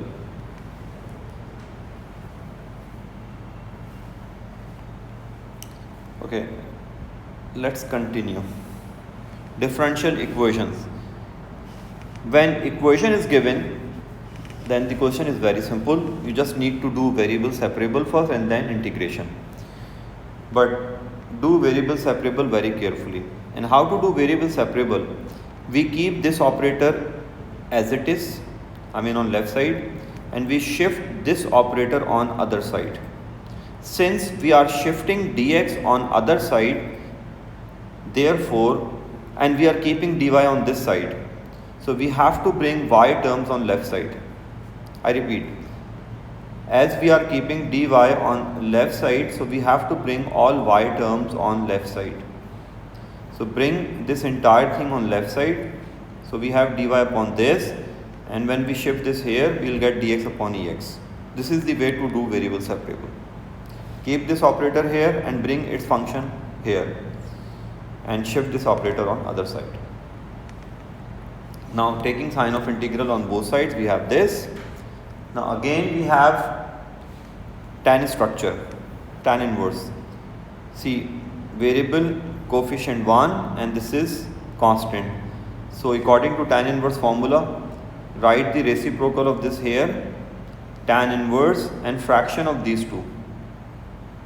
Y upon half will become 2y. This is here. This is very simple. We copy exponential and we divide exponential with the differential of its power, which is -1. This is the general solution of differential equation. Now substitute these values and get the value of c. So c is e power -1. Now substitute this back into equation 1 here. Since we have to make y subject, so first shift half here, it will become 2 like this, and then tan here, and then this 2 here. First shift 10 and then shift this 2. Please check this solution again.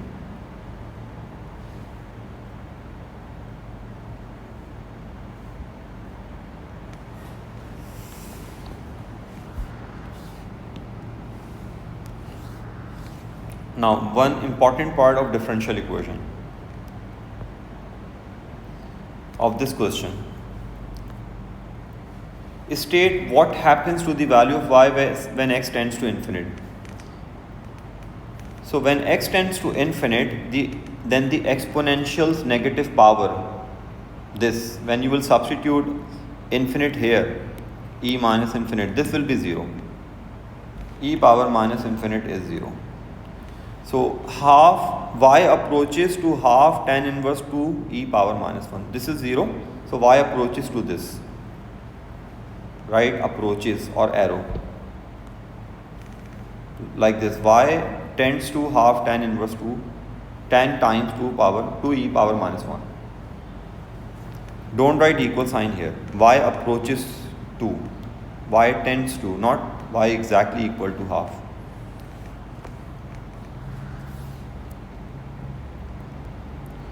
To save time, I am leaving questions of these types.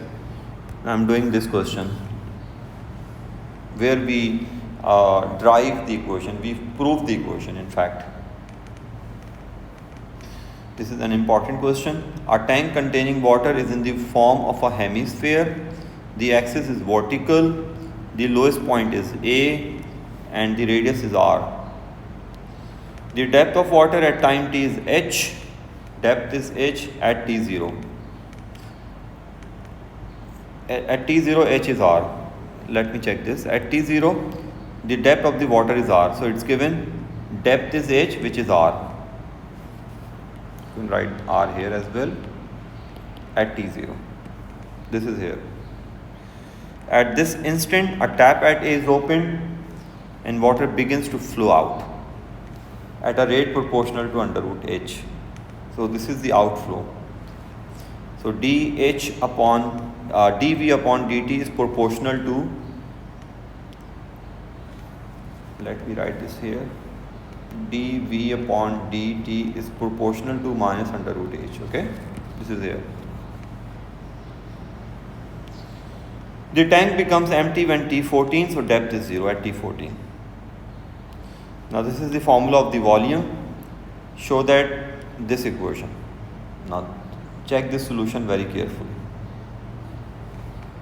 I'm explaining. So dv upon dt, when we replace proportionality we write k. Okay. See, we have dv upon dt. This is very important. We have dv upon dt and we have to prove dh upon dt. So two different rates. So whenever there are two different rates in one question, always use chain rule. And for chain rule, I would need change of v. So dv upon dh. So pi upon 3 copied. When you differentiate this with respect to h, 6rh minus 3h square. Now this is the chain rule. Substitute everything into this rule very carefully. See, dv upon dt is here, dv upon dh is here, and dh upon dt is copied because we have to find this. Now make dh upon dt the subject, right? Now separate the constants. See, this is, these two cancelled, so k upon, we have got this result. Now, in integration, if there are two or more constants, then we can replace them by a single constant, arbitrary constant. See, this is b, a new constant. And just check this thing, 2rh power half. So 2rh power half, h power 3 upon 2. Now replace k upon pi by b. Just suppose let k upon pi by b. And this is what we had to show. Please check this solution again.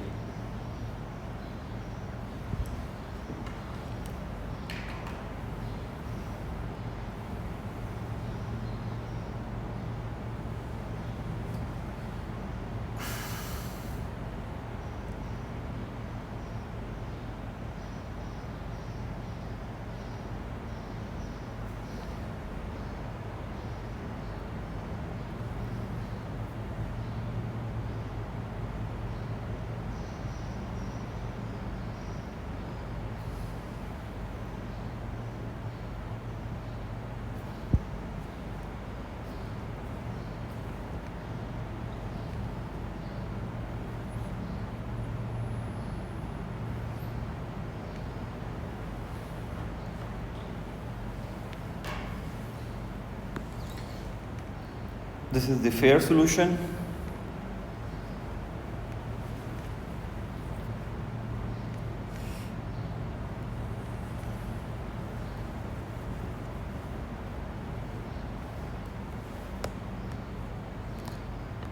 Now the next part, solve this differential equation. Solution is not a problem, but this question is complicated. Its solution is also complicated because there are two constants, B and C. I explain, just 1 minute.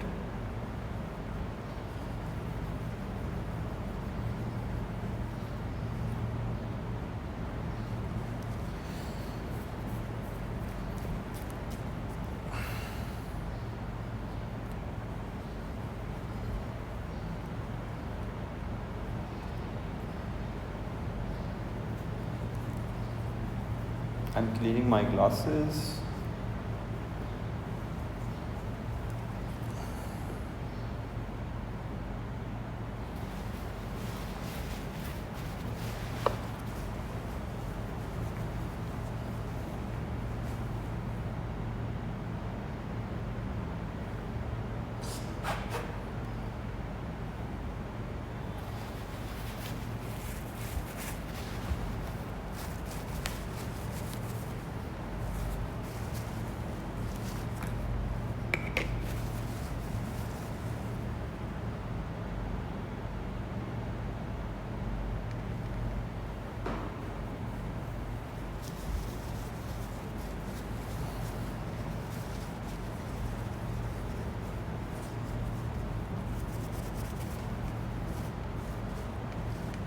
So for P3, solve as many past papers as possible and make sure your concepts are very good, because without concepts you can't do anything in P3.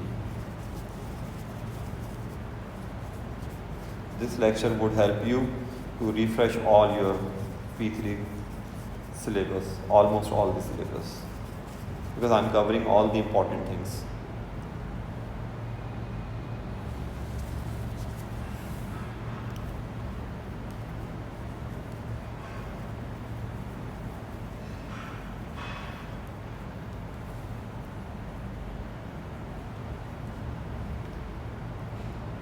All right. So solve the differential equation and obtain an expression for t in terms of r, h and r. So this is the differential equation. So first do variable separable. Keep dh on left side. Since we are keeping this on left side, so we have to bring h terms on left side here and shift dt here and take sign of integral on both sides. 2r is constant. Now integrate h power half. It will become 3 upon 2 divided by 3 upon 2 after integrating. So 3 upon 2 will become 4 upon 3. This will become 5 upon 2. Here 5 upon 2, which will become 2 upon 5. And this is b t plus c. Now we have this condition at t14, h is 0. Now substitute this into this equation. So c is 14b. Okay. Now substitute c here. Now the second condition, t0 hr. We had this condition as well. Now substitute this here. So when we will substitute this here, we will get b in terms of r. Now substitute b here and here.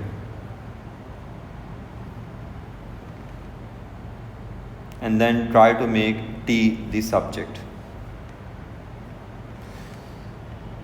A lot of algebra is involved in this question. You have to do it very carefully. You can find my lecture on YouTube on this question. I solved this question.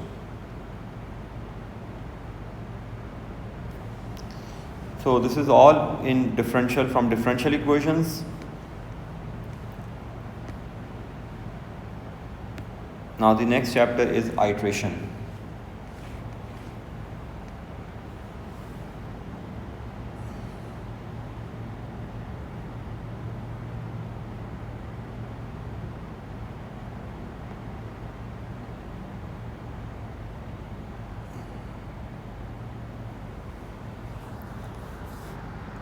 Well, in iteration, if you have to sketch functions, then make sure you understand the functions carefully. This is sad face, right? 4, and since domain is 0 to pi, so you have to ignore this part. So this is here.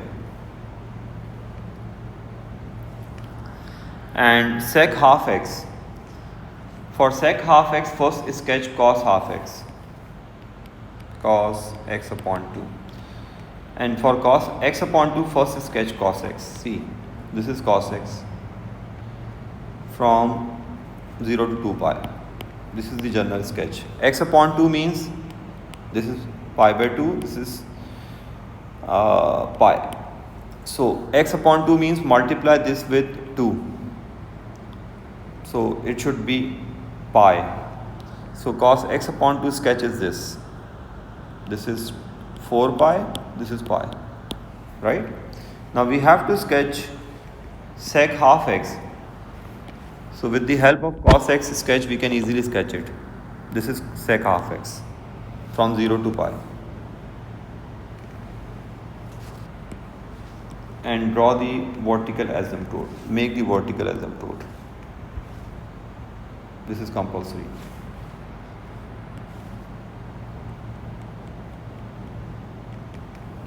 Sec is parallel to this asymptote. So first sketch cos x 0 to 2 pi, x upon 2. For x upon 2 multiply these numbers by 2. So this is 4 pi and pi by 2 will become pi. So this is the sketch of cos x upon 2. Now we need till pi.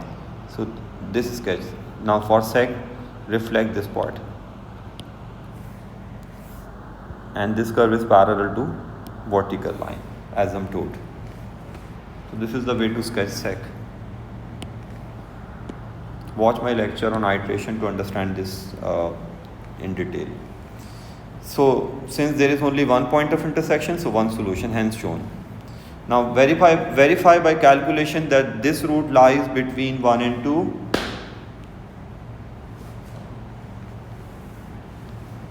So this is very simple. You have to set this equation to 0 in any way.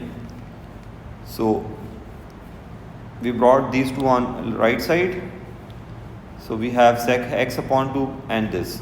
Now sec, you can write this as 1 upon cos x upon 2, right?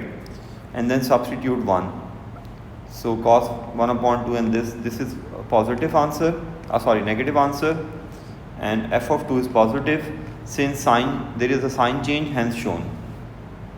If sign is changing, that means root lies between these two numbers. Now use the iterative formula to determine the root to 2 decimal places.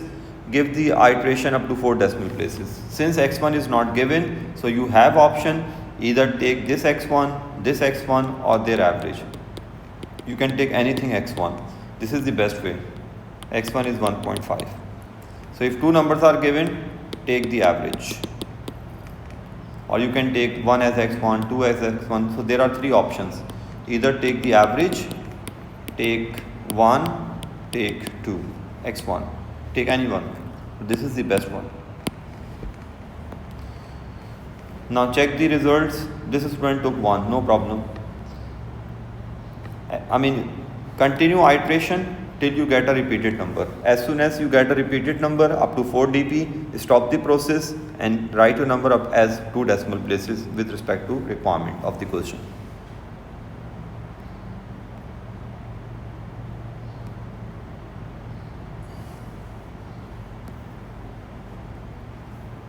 This question is important. Show that if a sequence of values in the interval given by iterative formula converge, then it converges to a, the root of the equation a. So in this question, basically we convert the iterative formula into original equation. Please remember, for these types of questions, we convert the iterative formula into original equation. This equation. So we convert iterative formula into this to show that this formula and that equation has the same root. So first remove all n's. Why are you removing n? Because it says converge. Converge means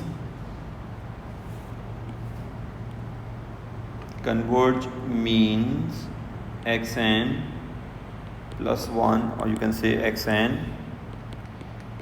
plus 1 all are equal to x. And the root is a. So remove all n's, just write the equation in terms of x and try to convert this equation into this form. Tan a is equal to minus half. So shift this pi here, pi minus x, and keep tan positive. Now bring this tan here. So tan inverse will become tan.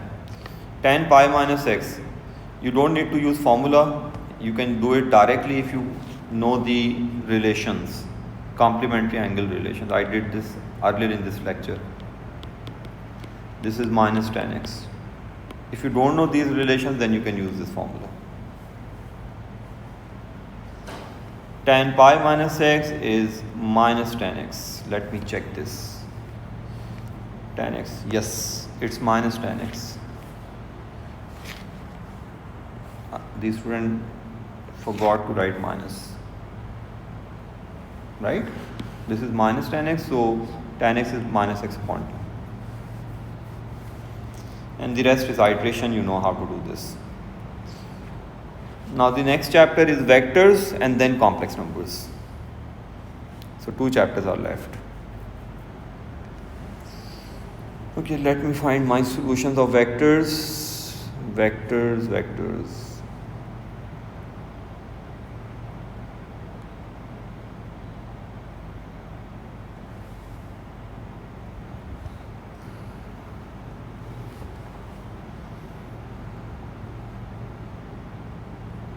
Yes, vectors.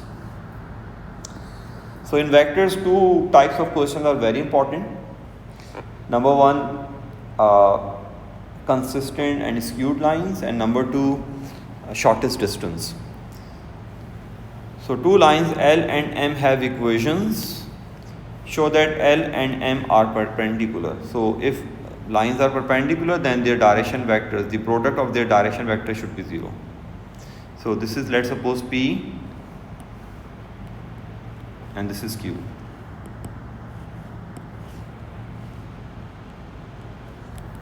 Now check the dot.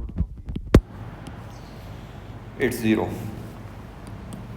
In dot product, we multiply number in this way: 4 times -1 -4, then we put plus sign, 2 -1 -2, then put plus sign, plus 6 shown. Show that L and M intersect and state the position vector of the point of intersection. So whether it says line intersect or lines do not intersect, you have to use the same method for both skewed and consistent line. Intersect means consistent and do not intersect means skewed. So equate the r's of both lines. This is the r of first line and this is the r of second line. Just equate them, get 3 equations, solve any 2 and get the values of s and t. So we solved these 2 equations and these are the values of s and t. Now substitute these values into this equation 1, which we did not consider while solving. So this is shown, lines do intersect, consistent lines. Now after proving this, either substitute s here or t here for the point of intersection. We substituted t and write the answer in the position vector form, because the question says position vector of the point of intersection. What if it says point, then write -1, 3, 2. So read the question very carefully. Please check the solution again as a whole.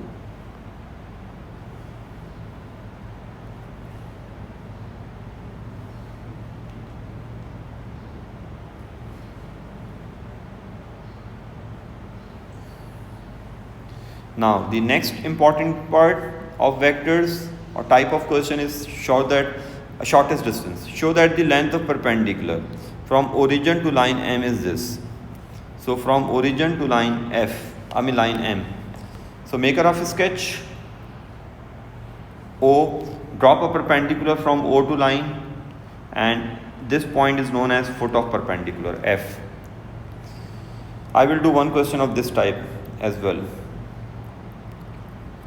So this is F, Q and line M. Now this is the equation of line M.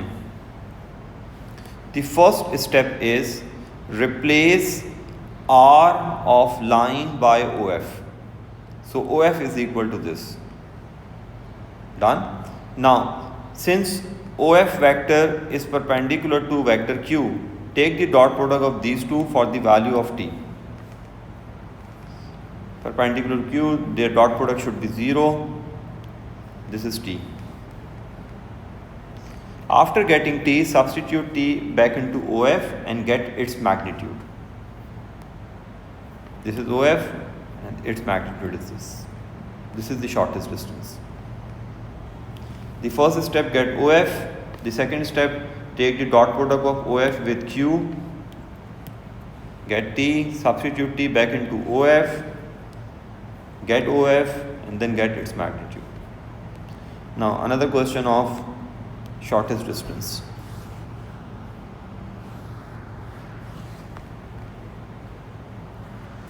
Because students feel difficult to do shortest distance. This is a similar question, so I'm leaving this.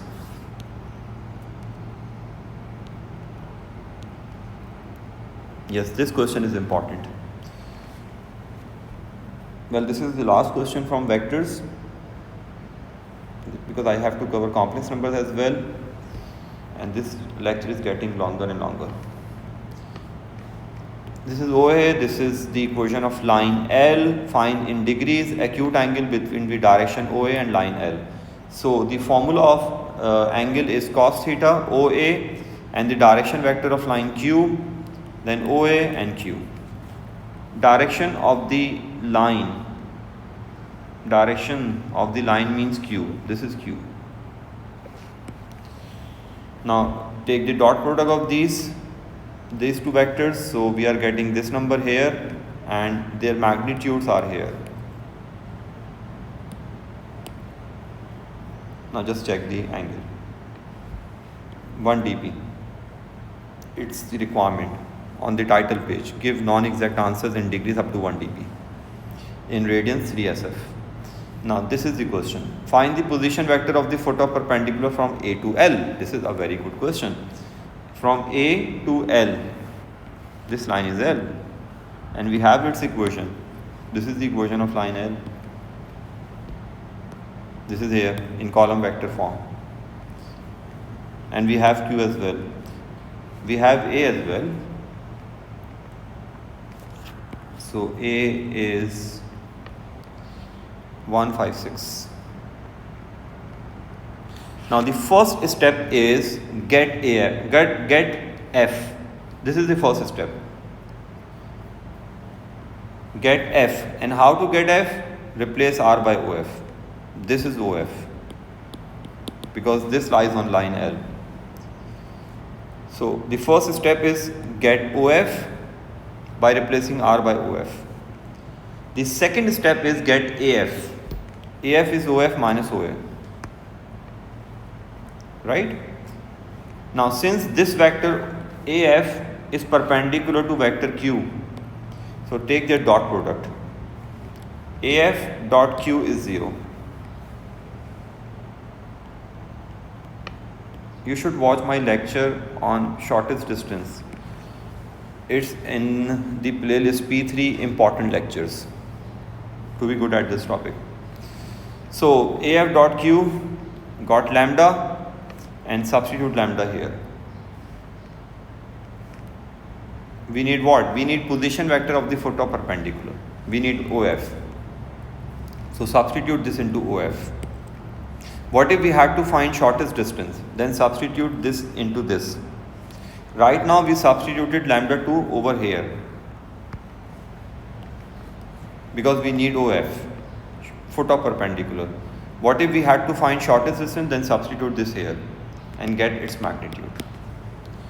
Please check this solution.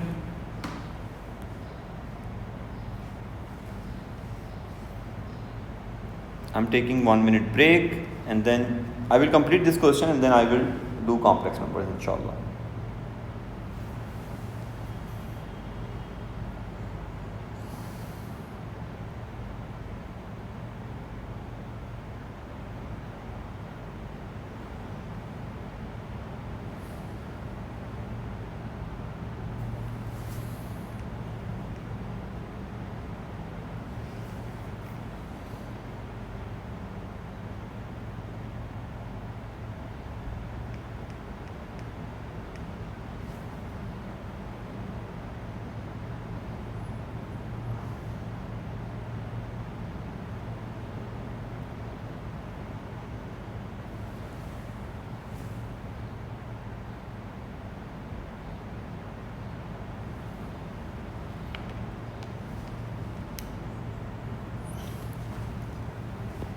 Okay, now the last part of this question is find the position vector of the reflection of A in L. This is so simple.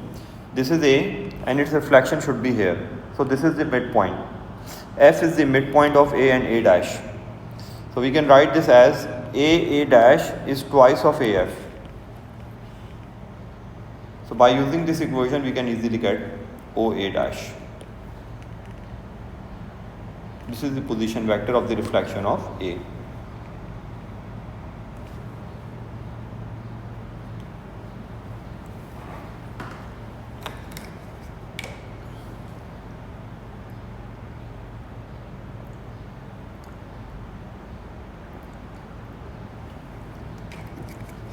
Also do watch Feb March 2026 P3 solutions.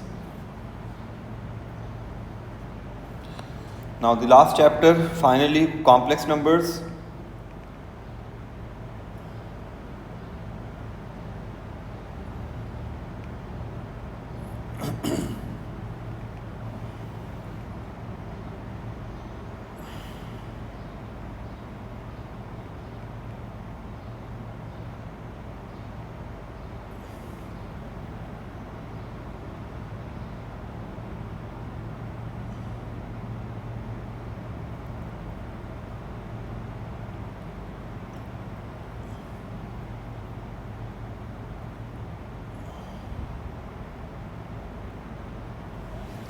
Okay, I check it from the notes. Complex numbers. In complex numbers, you must know the equations of circles and perpendicular bisector. This is the equation of circle.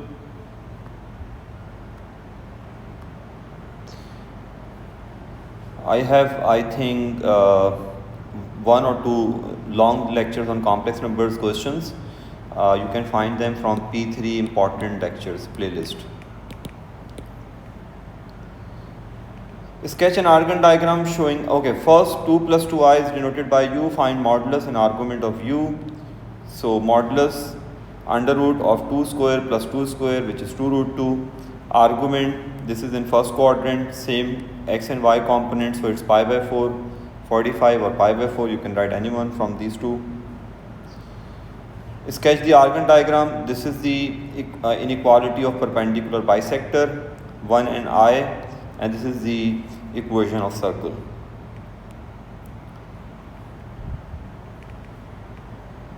So circle with center 2 plus 2i and radius 1 unit on argon diagram. Make sure you take same scale on both the axes and draw a neat circle. Now 1 and I, this is 1 and this is I.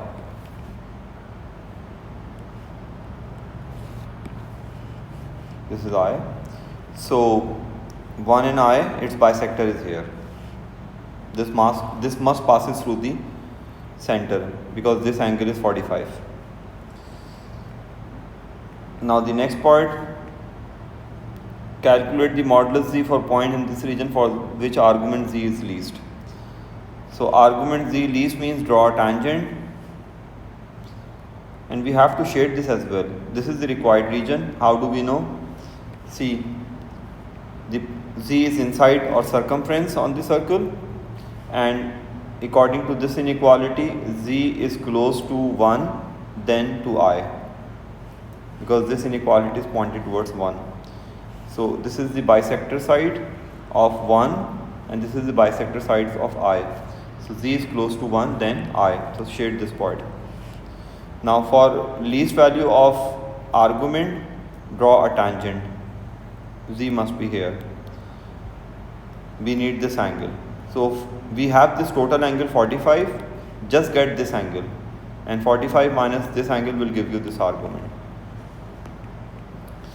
So this is the triangle, this is the modulus of the center, this is the radius, this is 90 degree. So use sine and get this angle.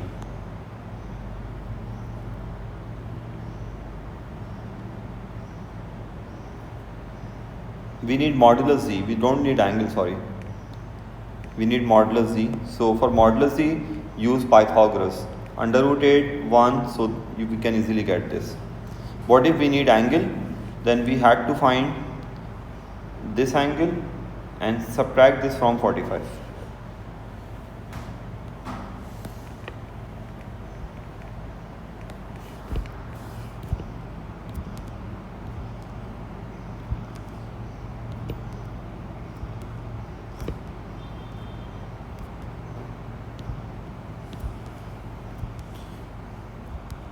You should know the polar form as well.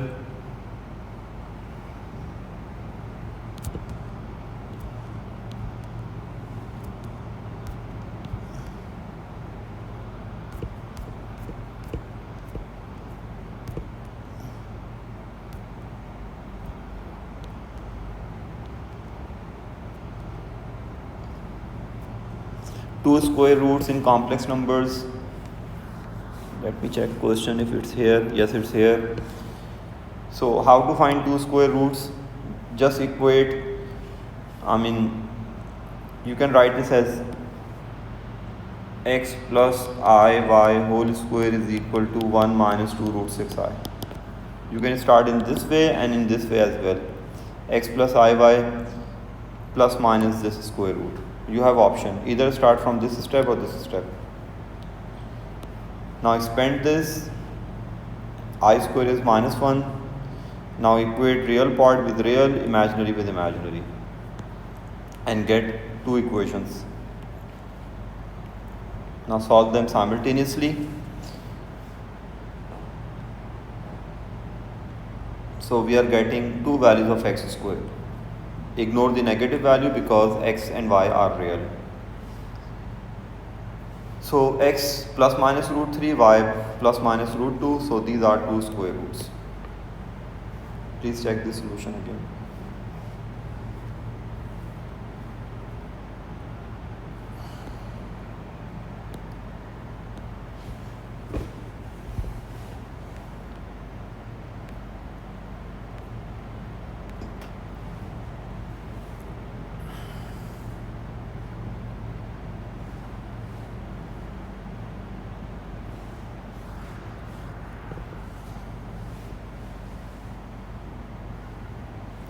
For complex numbers, you should watch this lecture, the A2 Math P3 complex numbers important exam questions, right? And this is here is the important P3 important lecture, the second playlist. Watch these lectures.